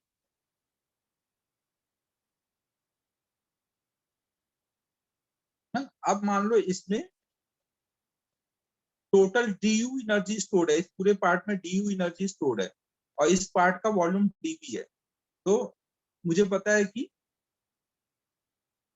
DU by DV हर जगह के लिए एनर्जी डेंसिटी का जो फॉर्मूला आएगा वो सेम आएगा, क्योंकि हर जगह ई सेम है ना। एनर्जी डेंसिटी यहाँ कितना होगा? Half epsilon not E square. Her point पे ई सेम है, तो पूरे हॉलो स्फीयर के लिए एनर्जी डेंसिटी सेम है। du by dv equal to E की वैल्यू कितनी बोलूंगा? ये आर डिस्टेंस पे है ना, हॉलो स्फीयर के सेंटर से आर डिस्टेंस पे, तो यहाँ पे ई की वैल्यू कितनी आ रही होगी? के क्यू बाई आर स्क्वायर ना। ये energy stored per unit volume है। तो मुझे अगर इसके डीवी वॉल्यूम में एनर्जी चाहिए, हॉलो स्फीयर के डीवी वॉल्यूम में ना, इसके डीवी वॉल्यूम में एनर्जी चाहिए, तो मैं क्या करूंगा? इसका ये वॉल्यूम मल्टीप्लाई कर दूंगा, ये energy stored per unit volume है, तो डीवी मल्टीप्लाई कर दूंगा इस डीवी को इधर ला करके, तो ये कितना आ जाएगा? D u equal to half epsilon naught k square by r के power 4 into d v. Hollow sphere का डीवी कितना आएगा? 4 pi r square d r. सबको यहां तक क्लियर है? अब देखो 4 पाई इंटू एप्सिलॉन नॉट, ये क्या रिप्रेजेंट करेगा? 4 पाई एप्सिलॉन नॉट क्या होगा? 1 बाई के होगा ना, के होता है 1 बाई 4 पाई एप्सिलॉन नॉट, के होता है 1 बाई 4 पाई एप्सिलॉन नॉट, तो 4 पाई एप्सिलॉन नॉट 1 बाई के होगा ना। तो इससे ये के स्क्वायर का स्क्वायर कट जाएगा, एक के बचेगा ना। यहाँ पे मैं इसको इसको और इसको कट कर सकता हूँ ना, के मतलब 1 बाई 4 पाई एप्सिलॉन नॉट है ना, तो यहाँ आ जाएगा के बाई 2 2 स्क्वायर, यहाँ आ जाएगा 1 by r square d r. ठीक है, अब मुझे कहां से कहां तक इंटीग्रेट करना है? ये एनर्जी डेंसिटी कहां से लेना शुरू करूंगा? यहाँ सरफेस से लेकर के इंफिनिटी तक ना, सब जगह की एनर्जी ऐड करके निकालनी है, सरफेस से इंफिनिटी तक।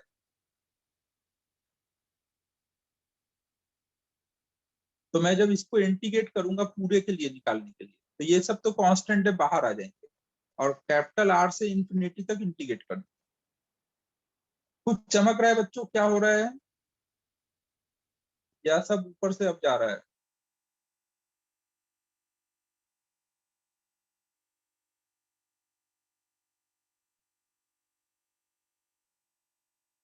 माइनस साइन है तो पहले लोअर लिमिट डाल दो फिर अपर लिमिट।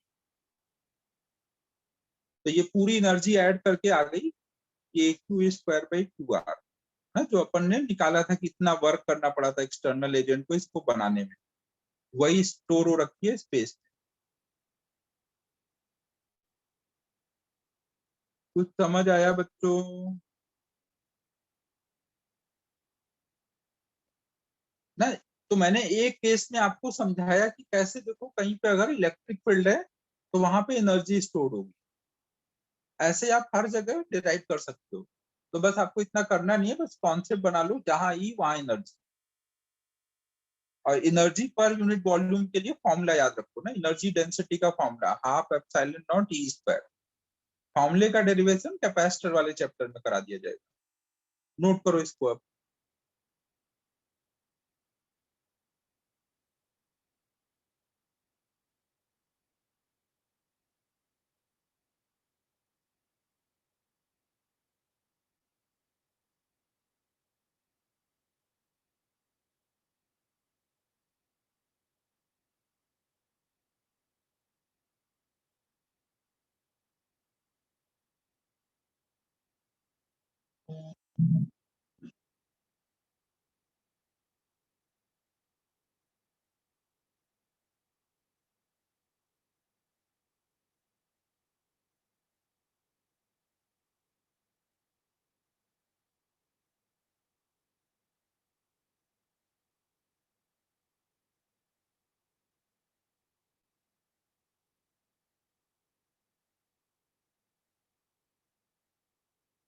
ये शॉर्ट में ई डॉट डी लगा लिखा है ना, ई डॉट डी का क्या मतलब है? ई डॉट डी मतलब क्या लिखा है?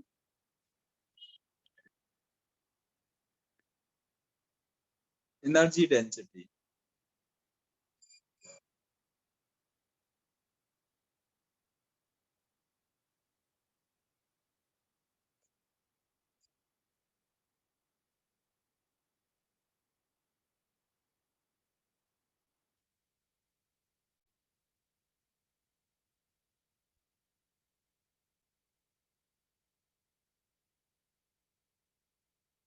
ऊपर करूं थोड़ा?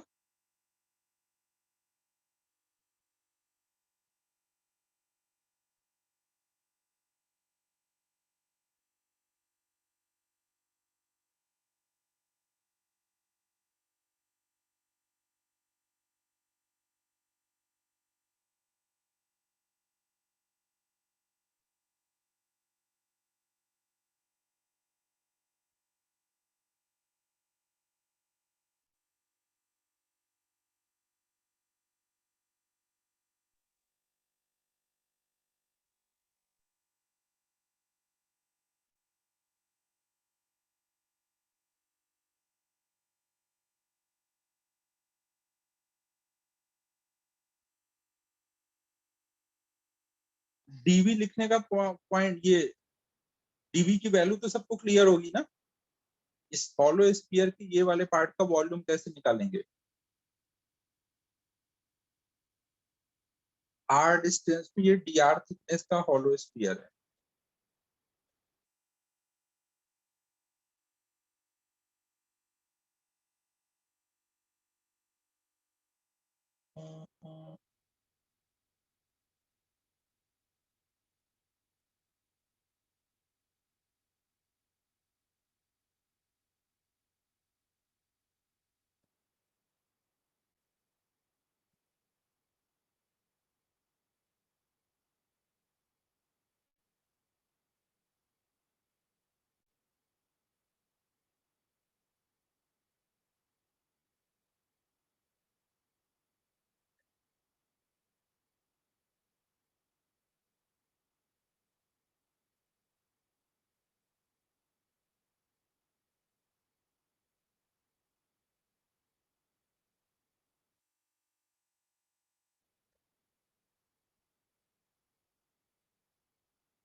तो अब देखो आपको क्या ध्यान रखना है हमेशा कि अगर कभी किसी पॉइंट पे बोला जाए कि इस पॉइंट पे इलेक्ट्रिक फील्ड की वैल्यू ई है, तो आप तुरंत समझ जाओगे कि यहाँ पे एनर्जी स्टोर्ड है। और एनर्जी स्टोर्ड की वैल्यू आप कैसे लिखते हो? डेंसिटी के टर्म में लिखते हो।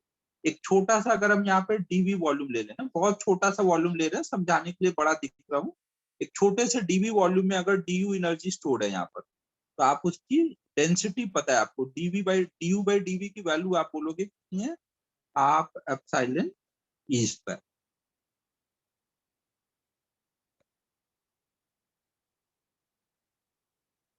ठीक है बच्चों, अब एक क्वेश्चन करो। अगर हमारे पास दो हॉलो स्फीयर है, Q1 Q2,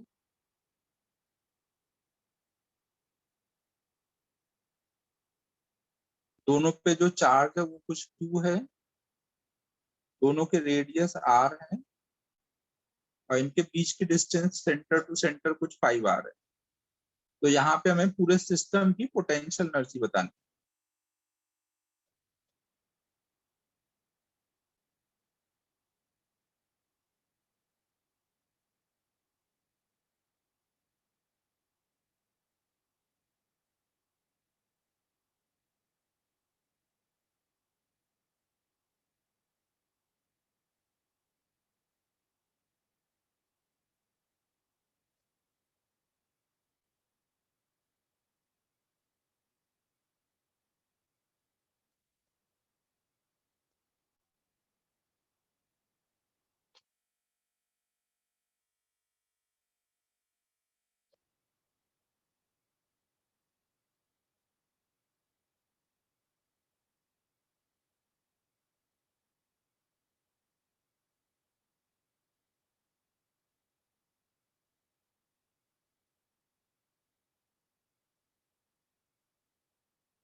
कितना हो जाएगा बच्चों?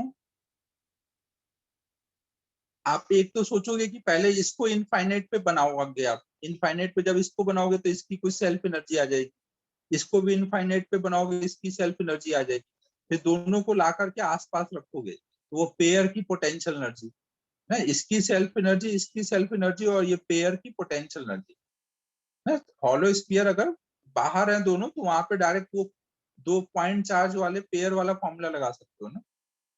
तो यहाँ पे क्या क्या हो जाएगा? पहले इसकी सेल्फ एनर्जी लिखोगे, के q square by 2R, plus दूसरे वाले की सेल्फ एनर्जी। ये हॉलो है भाई, हॉलो है ना, देखो सरफेस पे चार्ज दिखाया, अंदर कहाँ दिखाया इसमें, प्लस इनकी पेयर की K Q1 Q2 अपॉन में बीच की डिस्टेंस 5R। तो अब एलसीएम ले लो, एलसीएम में 10R आ जाएगा, तो यहाँ पे 5 5 2 इंटू के क्यू स्क्वायर, तो 12/10 मतलब 6/5 k q square by r. Calculation देख लो एक बार ना, सब सही किया है ना मैंने? समझो बच्चों क्या क्या कर रहे हैं, एक तो इसको बनाने में एनर्जी लगेगी, इसको बनाने में एनर्जी लगेगी, प्लस इनको अगल बगल रखने में एनर्जी लगेगी। तो मतलब इनकी इंटरेक्शन एनर्जी और दोनों की सेल्फ एनर्जी सब लिखना है।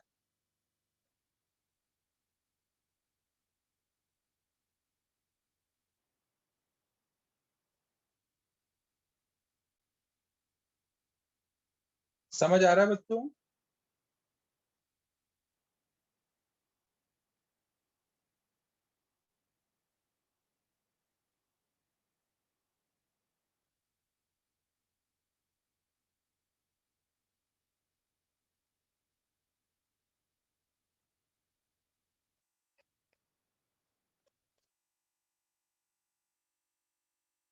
नोट कर लो।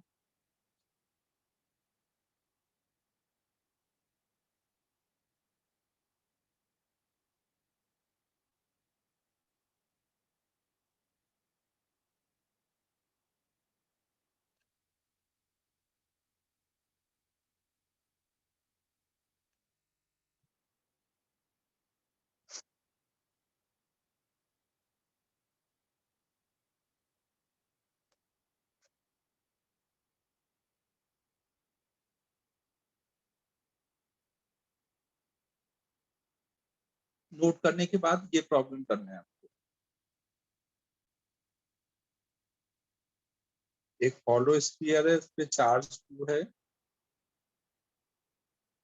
और इसके सेंटर पे भी एक +Q चार्ज रखा है, रेडियस R है, तो इसकी पोटेंशियल एनर्जी, पूरे सिस्टम की पोटेंशियल एनर्जी निकाल।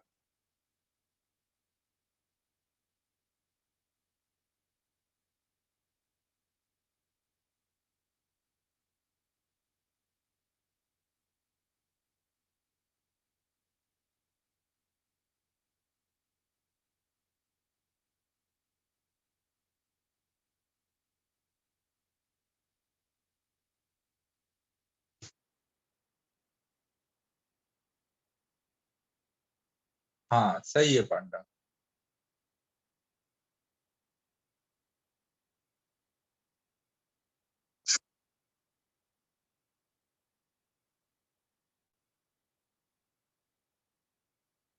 इसमें आप क्या सोचोगे, पहले अंदर वाला पॉइंट चार्ज लाके रखोगे, तो अंदर वाला पॉइंट चार्ज रखने में तो कोई वर्क नहीं करना पड़ेगा ना। जब भी ऐसे स्फीयर के अंदर कुछ दिया रहे तो आप हमेशा अंदर से शुरू करोगे, सबसे अंदर वाला रखो, फिर उसके बाहर वाला बनाओ।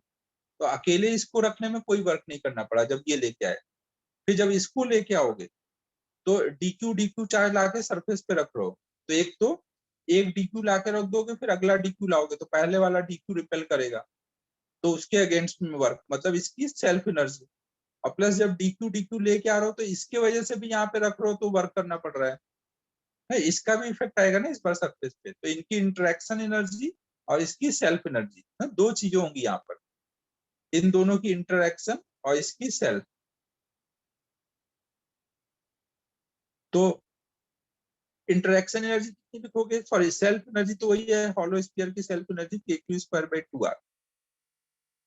पहला वाला लाने में कोई वर्क नहीं करना पड़ा था ना, यहाँ पे 0 भी पहले लिख दो, पहला रखने में 0। फिर जब दूसरी बार ला रहे हो चार्ज, तो एक तो सेल्फ एनर्जी प्लस इस Q चार्ज की वजह से यहाँ कितना पोटेंशियल था, वो Q, वो V इंटू जहां पे V है वहां पे आपने टोटल बाहर कितना चार्ज रखा, Q।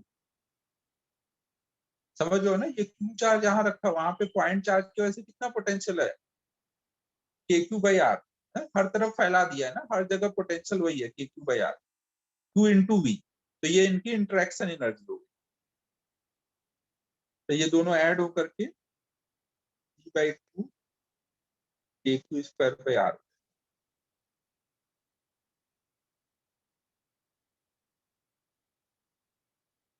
एक और कर लो ऐसे ही।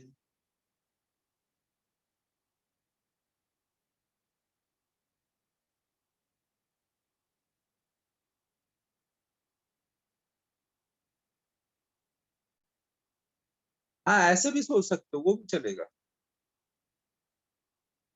कोई भी तरह से चार्ज का सिस्टम बनाना है, चाहे किसी को पहले सोचो या बाद में, उससे कोई चेंज नहीं होगा। वैसे भी सोचे एक बार, मान लो आपने पहले स्पीयर बनाया, तो पहले स्पीयर बनाने में आपको इतना वर्क करना पड़ा ना, फिर इस क्यू चार्ज को इन्फिनिटी से ला रहे हो और अंदर रखना है, तो केवल सरफेस तक ही लाने में वर्क करना पड़ेगा ना, अंदर जाने के बाद तो कोई वर्क करना नहीं पड़ेगा। ये बात समझ आ रही है, अंदर से बाहर से लाना है और अंदर तक पहुंचाना है, तो सरफेस तक वर्क करना पड़ेगा। तो सरफेस तक के लिए वर्क कितना बोलोगे, Q/V, Q इंटू सरफेस का V। फिर अंदर चलेगा कोई वर्क नहीं, तो यही पूरा आंसर हो जाएगा।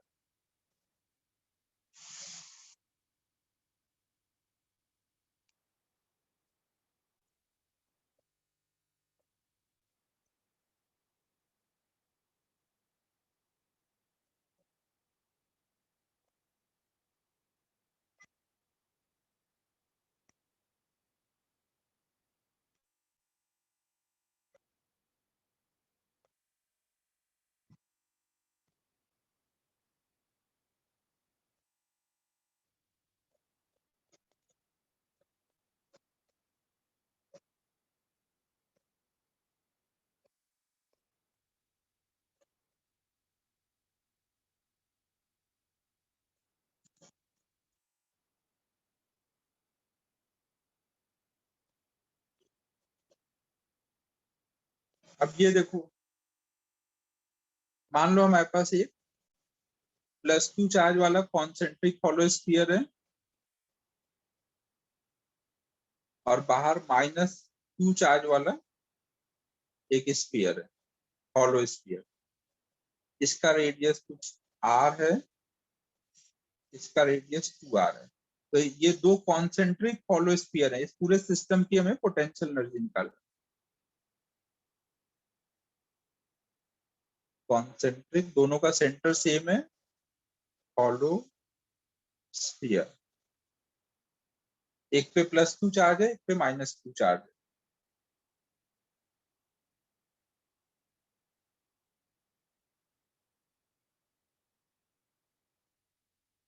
अंदर वाले स्फीयर से बनाना शुरू करो। पहले अंदर वाले को बनाने में देखो कितनी एनर्जी लगेगी, फिर बाहर वाले के लिए। तो बाहर वाला का बनाओगे तो इंटरेक्शन प्लस सेल्फ दो रहेंगे बाहर वाले के।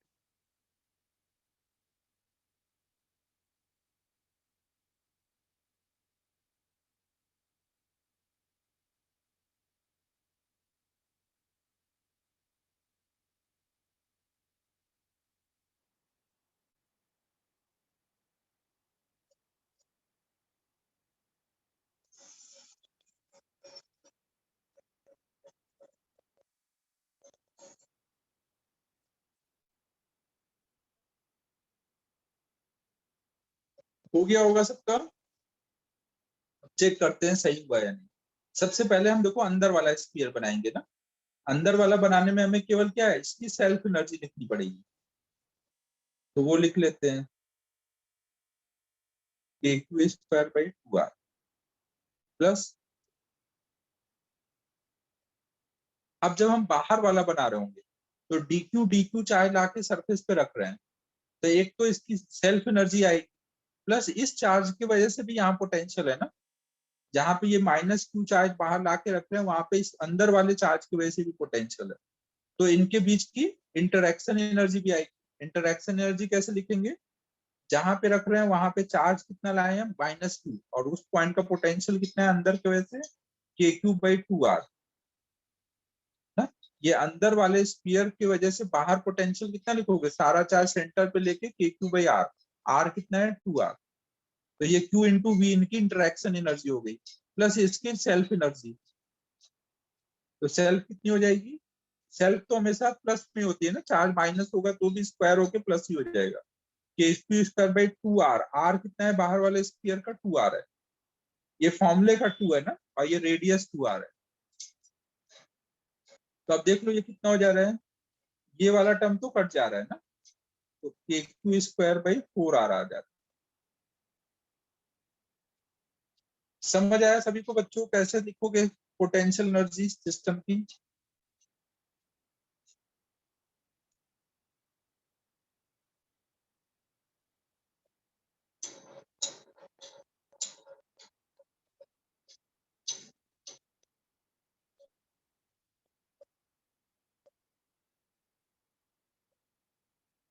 ध्रुविल हाँ ना कुछ बोलेगा?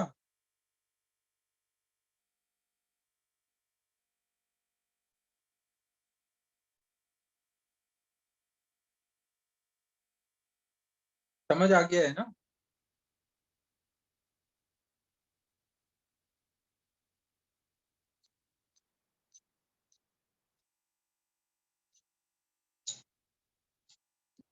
अमन, अमन कुंबर, कितने स्फीयर दिख रहे हैं यहाँ पर?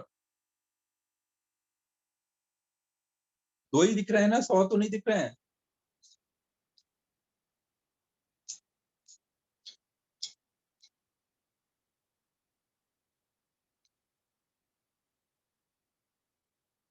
भावेश कुछ डाउट लाया यार, भावेश का डाउट सुना जाए। भावेश बेटा अनम्यूट करो तो।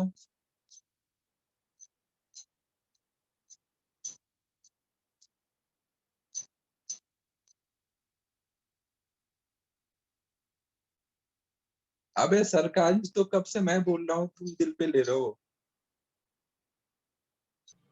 हेलो, हाँ भाई, क्या बोलना चाह रहे हो? किस एक्सप्रेशन में डाउट है, ये इसको नाम दे देता हूँ, first expression, second expression, third expression. तो कहाँ पे दिक्कत चल रही है? थर्ड में, वेरी गुड। थर्ड ये क्या लिखा हुआ है मैंने? फॉर्मेशन, वो self negative. Energy, self energy ना, हाँ सर, किसकी सेल्फ एनर्जी है? बड़े बाहर वाले वाले की, अंदर वाले की? बड़े वाले की। Very good. बड़े वाले के लिए चार्ज निगेटिव है तो इसकी सेल्फ एनर्जी पॉजिटिव आएगी निगेटिव आएगी? नेगेटिव। नेगेटिव। वाह वाह वाह वाह, क्या बोले हम अब। ये जब इतनी देर से फॉर्मूला बोल रहा था कि सेल्फ एनर्जी का जो फॉर्मूला होता है KQ²/2R होता है, उसमें Q प्लस हो या माइनस उसका स्क्वायर हो हाँ जाएगा, तो वो हाँ हमेशा प्लस में रहेगा। हाँ सर, तो ये प्लस में रहेगा ना, बाकी वही फॉर्मूला लगाया KQ²/2R। थैंक यू चवन यार, देखो चवन ने लिख भी दिया कि -Q into -Q plus Q² होता है। हाँ सर। ठीक है बच्चों, किसी को और कोई दिक्कत परेशानी? हाँ हाँ, डाउट पूछो।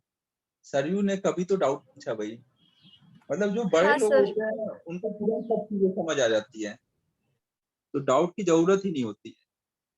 पूछो, देखें आज क्या सरयू को नहीं समझ आया, हाँ बताओ। सर। सर ये जो किया है इसमें पहले छोटा वाला रिंग छोटा वाला लाया, स्फीयर बनाया, वेरी हाँ, गुड, रिंग उसका स्फीयर। सेल्फ एनर्जी, फिर हाँ, सेकेंड वाले का सेल्फ एनर्जी और बाहर वाले को लाने हाँ में पोटेंशियल एनर्जी।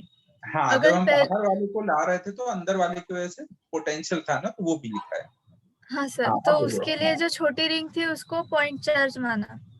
हाँ, क्योंकि बाहर वाले चार्ज की वजह से, सॉरी, स्फीयर की वजह से बाहर अगर पोटेंशियल निकालना है तो सारा का सारा चार्ज उसके सेंटर पे मान के आप V लिखते हो ना, हाँ V सर। का फॉर्मूला सर लगाया। अगर उल्टा किया, वेरी अगर गुड। पहले बड़ी वाली लाई तो पहले उसका सेल्फ एनर्जी, फिर छोटे हाँ वाले का सेल्फ एनर्जी, फिर हाँ बाहर वाला पहले से है तो अंदर लाने के लिए फिर वो KQ/2R ही आएगा ना सिर्फ, तो फिर हाँ दोनों का हाँ, आंसर अलग आ रहा है। अच्छा अच्छा। सरयू देखो क्या बोल रही है, सरयू का बोलना है पहले मान लो मैंने ये बना लिया, तो ये बना लिया तो इसकी सेल्फ एनर्जी लिख दी। फिर अब ये वाला स्पीयर बना रहा हूँ ना, बाहर से चार्ज ला ला करके मैं ये अंदर ये स्पीयर बना रहा हूँ, तो बाहर से जब चार्ज में ला रहा हूँ तो इसके सरफेस तक ही मुझे वर्क करना पड़ रहा होगा ना, इसके सरफेस तक ही वर्क करना पड़ा होगा, फिर अंदर लाने में नहीं वर्क करना पड़ेगा इसकी वजह से। लेकिन जब इसका वाला जो चार्ज है उसके करस्पॉन्डिंग तो अंदर आने में वर्क करना पड़ेगा ना, तो मतलब इसके वाले चार्ज की वजह से तो पूरा इन्फिनिटी से यहाँ तक आने में हर तरफ से वर्क करना पड़ेगा। इसको बनाने में इसकी सेल्फ प्लस जब बाहर से ला रहे होंगे तो इसके सरफेस तक ही वर्क करना पड़ेगा, तो वो इनकी इंटरेक्शन, तो इसके वजह से सरफेस तक मतलब B इंटू क्यू ना, ये B इंटू क्यू ना, हाँ V सर। यहाँ पे अंदर कर दो, ये निगेटिव इधर कर दो, V निगेटिव होगा Q पॉजिटिव और इसकी सेल्फ। सर तो मतलब वो बड़ी वाली रिंग को हम पॉइंट मास नहीं मान सकते नहीं ना भाई, जब क्योंकि अंदर बाहर आ वाले रहे हैं। बड़े वाले चार्ज के अंदर ला रहे हो तो अंदर के लिए पोटेंशियल क्या लिखोगे, जो सरफेस का होगा वो लिखोगे ना। हाँ सर, ओके सर, समझा। ठीक है, ठीक है बच्चों, किसी को कोई दिक्कत परेशानी?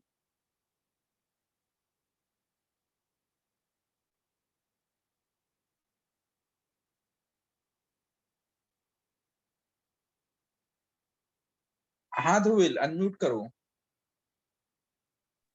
नहीं, मैं कह रहा था एक और क्वेश्चन दो, क्लियर और हो जाए। और एक क्वेश्चन करोगे तब क्लियर करोगे। एक लास्ट। एक लास्ट कर लो भाई। एक +2 चार्ज लिया, उसको घेर दिया मैंने एक, अरे यार ये बनाने बहुत टाइम लगता है, 1 मिनट, कॉपी पेस्ट करता हूँ।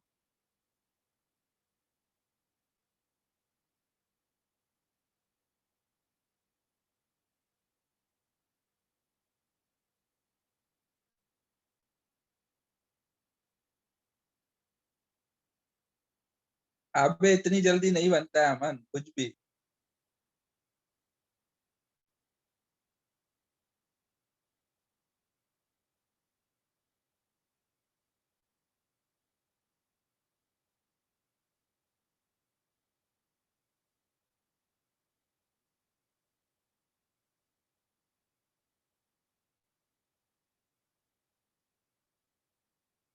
देखो जल्दी बना कि नहीं, प्लस को इस बार सेंटर पे भी रखा है और इसका चार्ज कर देते हैं 2q, इसका है -2।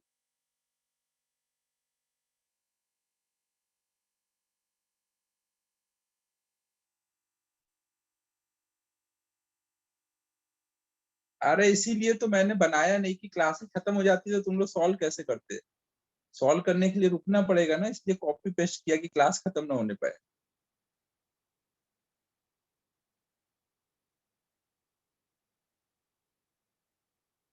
चलो बच्चों, अब इसका लिखो पोटेंशियल एनर्जी।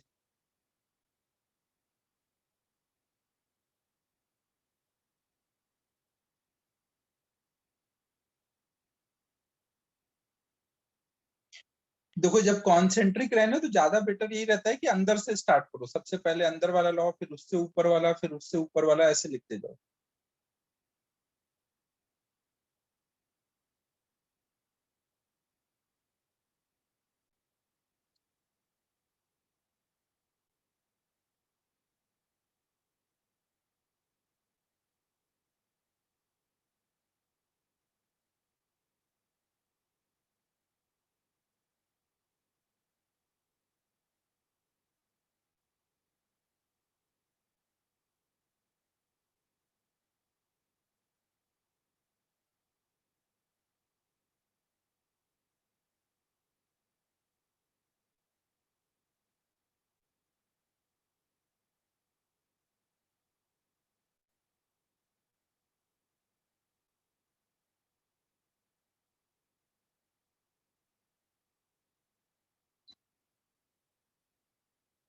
सबका सेम ही आ रहा है।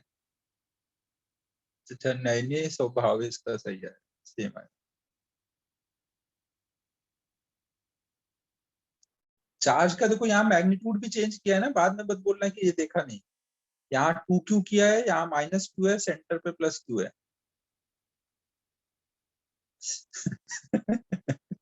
अबे बाबे, सेम आया, सही है, ये कैसे पता सेम आया, यही दिख रहा है ना, सेम और सही भी।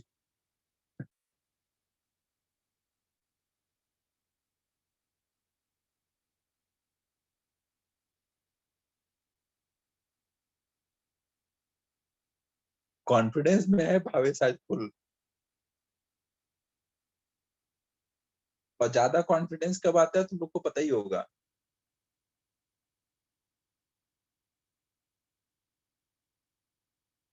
क्वार्टर के बाद क्या बात है, अमन को पूरा आइडिया है। अमन तू 1-2 बार तो स्कूल ले ही गया होगा बॉटल में भर के, तूने पक्का टेस्ट तो किया ही होगा।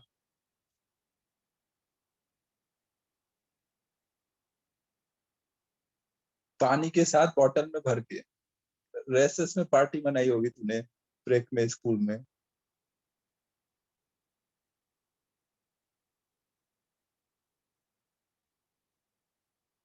एफआई में तो ये सब नॉर्मल बात होती होगी नहीं अमन, एफआई में तो ये सब नॉर्मल बात होती होगी।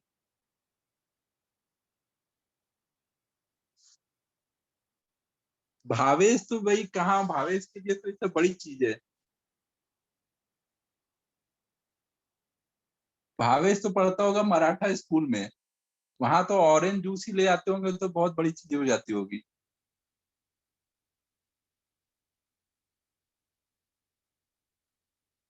भावेश किस में था?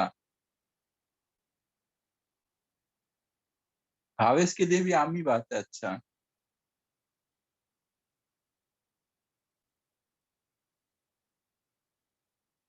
विजडम आई में, अच्छा अच्छा ओके।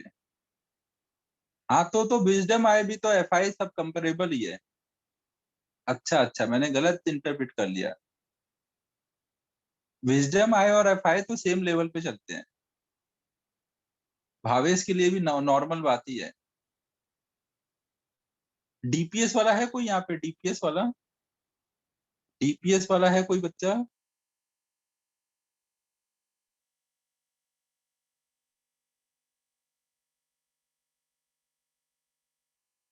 डीपीएस में तो ये नॉर्मल बात है, डीपीएस वाले बच्चे ने तो मुझे बताया हुआ है कि हाँ सर हम लोग तो, मतलब वो नहीं अपना बताया कि मैं करता था, बट उसने बताया था कि हाँ हमारे यहाँ होता था ऐसा। 7वीं 8वीं में ही बच्चे लेके आते थे बॉटल में भर के।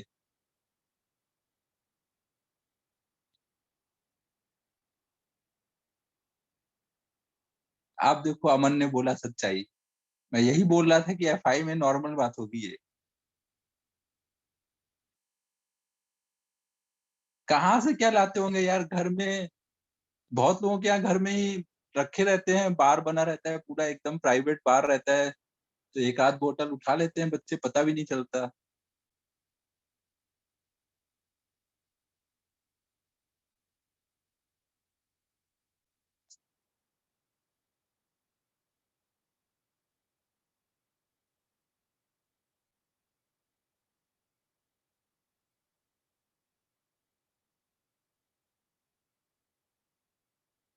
आज 3:15 को ही है अगली क्लास।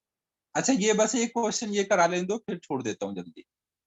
आज मुझे भी नींद आ रही है, अब मैं भी सोचा हूँ छोड़ ही देता हूँ, मैं भी सोऊंगा अब।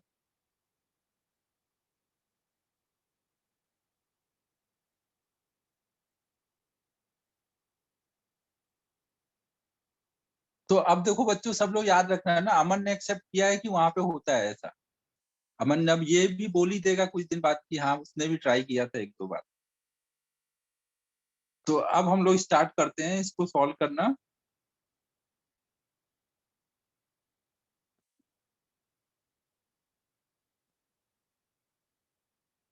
आयुष कोई को घर पे नहीं बताने वाला, अमन तू टेंशन मत ले, आयुष बताएगा नहीं तेरे घर पे।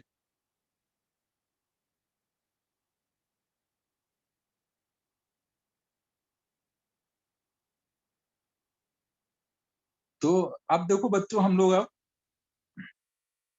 सबसे पहले अंदर वाला चार्ज रखते हैं ना। जब अंदर वाला चार्ज रखेंगे तो कोई वर्क करना पड़ेगा। अबे तो तुम लोग वो ईयर पीस तो लगा रखा होगा ना, हेडफोन लगाया होगा या स्पीकर पे ही पढ़ रहे हो? अबे यार तुम लोग स्पीकर पे मत रखना भाई, या हम लोग कुछ भी बातें कर रहे हो, पता चला स्पीकर ऑन कर रखा है तुम लोगों ने।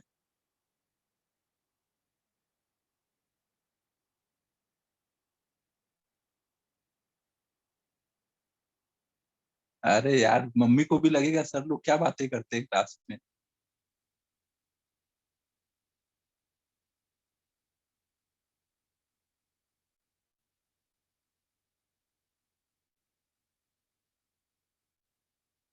अरे यार, अब तो मुझे सोच समझ के बोलना पड़ेगा।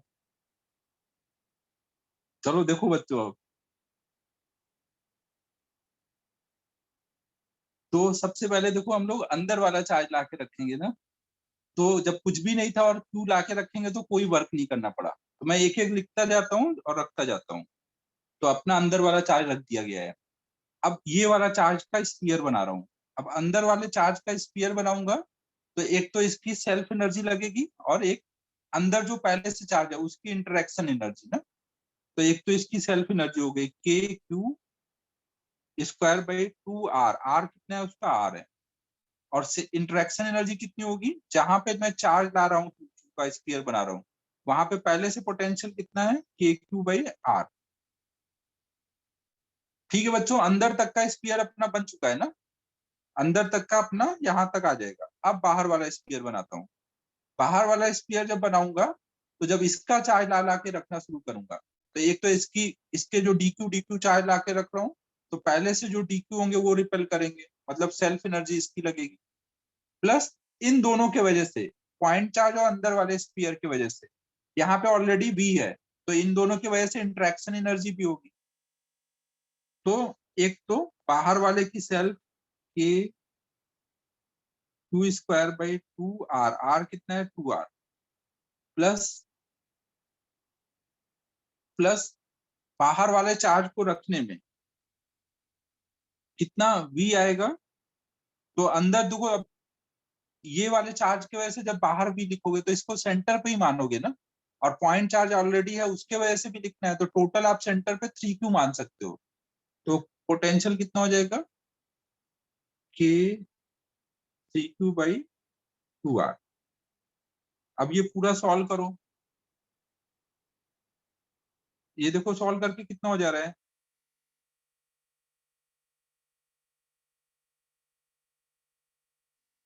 अब एकदम क्लियर हो गया, क्या बात है तू, मजा आ गया मुझे भी। अब कर लो कैलकुलेशन। अब पूरा सॉल्व करके मैं भावेश की बेइज्जती नहीं करना चाहता हूँ कि सेम और सही दोनों आया था कि नहीं, तो यहीं छोड़ देता हूँ।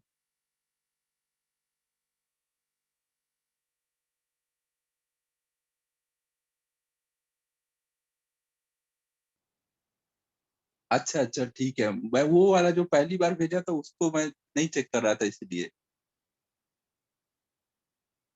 तो आज जितना हम लोगों ने किया है एनर्जी तक, इतना टेस्ट में डालते हैं ना। कल हम लोग देखो relation between electric field and potential पढ़ने वाले हैं, वो भी सिंपल होता है, वो डाल दूं क्या? Relation between electric field and potential, जैसा ग्रेविटेशन में पढ़ा था वैसा ही रहेगा एकदम सेम। इन सबसे सिंपल वो रहेगा, वो भी डाल देने दो तो अच्छा रहेगा, थोड़ा इजी टॉपिक भी ऐड हो जाएगा उसमें।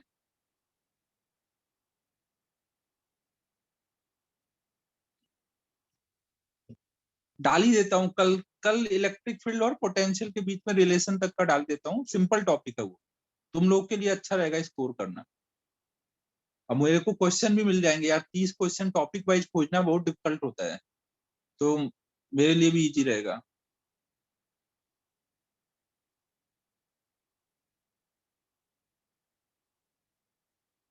ट्वेंटी फाइव, हाँ 25।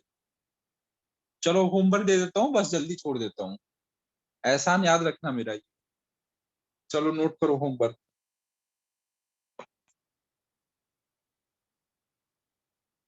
अबे जल्दी छोड़ा ये वाला पार्ट यार, वो एहसान भी नहीं समझ रहा है भाई।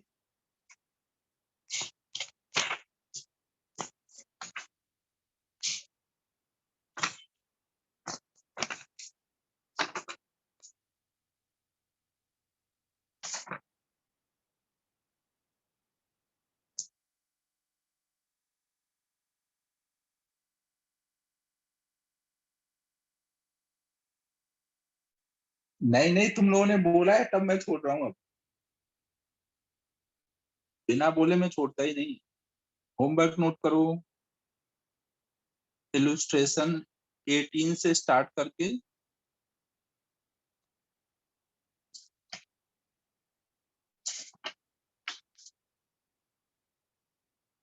इलुस्ट्रेशन 23 तक।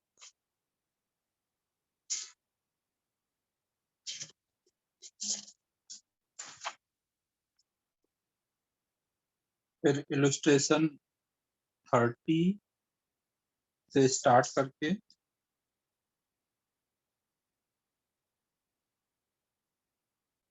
34 तक।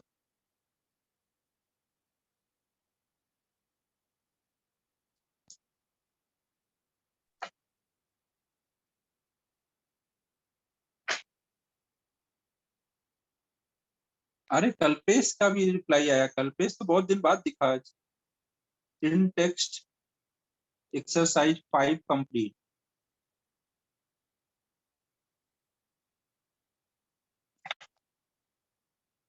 थोड़ा ही दे रहा हूँ, ज्यादा नहीं है कल से, टेंशन न ले।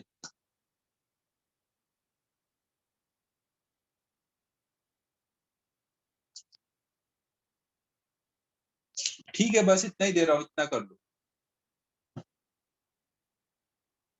ठीक है बच्चों, फिर एंजॉय करो 10 मिनट एक्स्ट्रा ब्रेक का।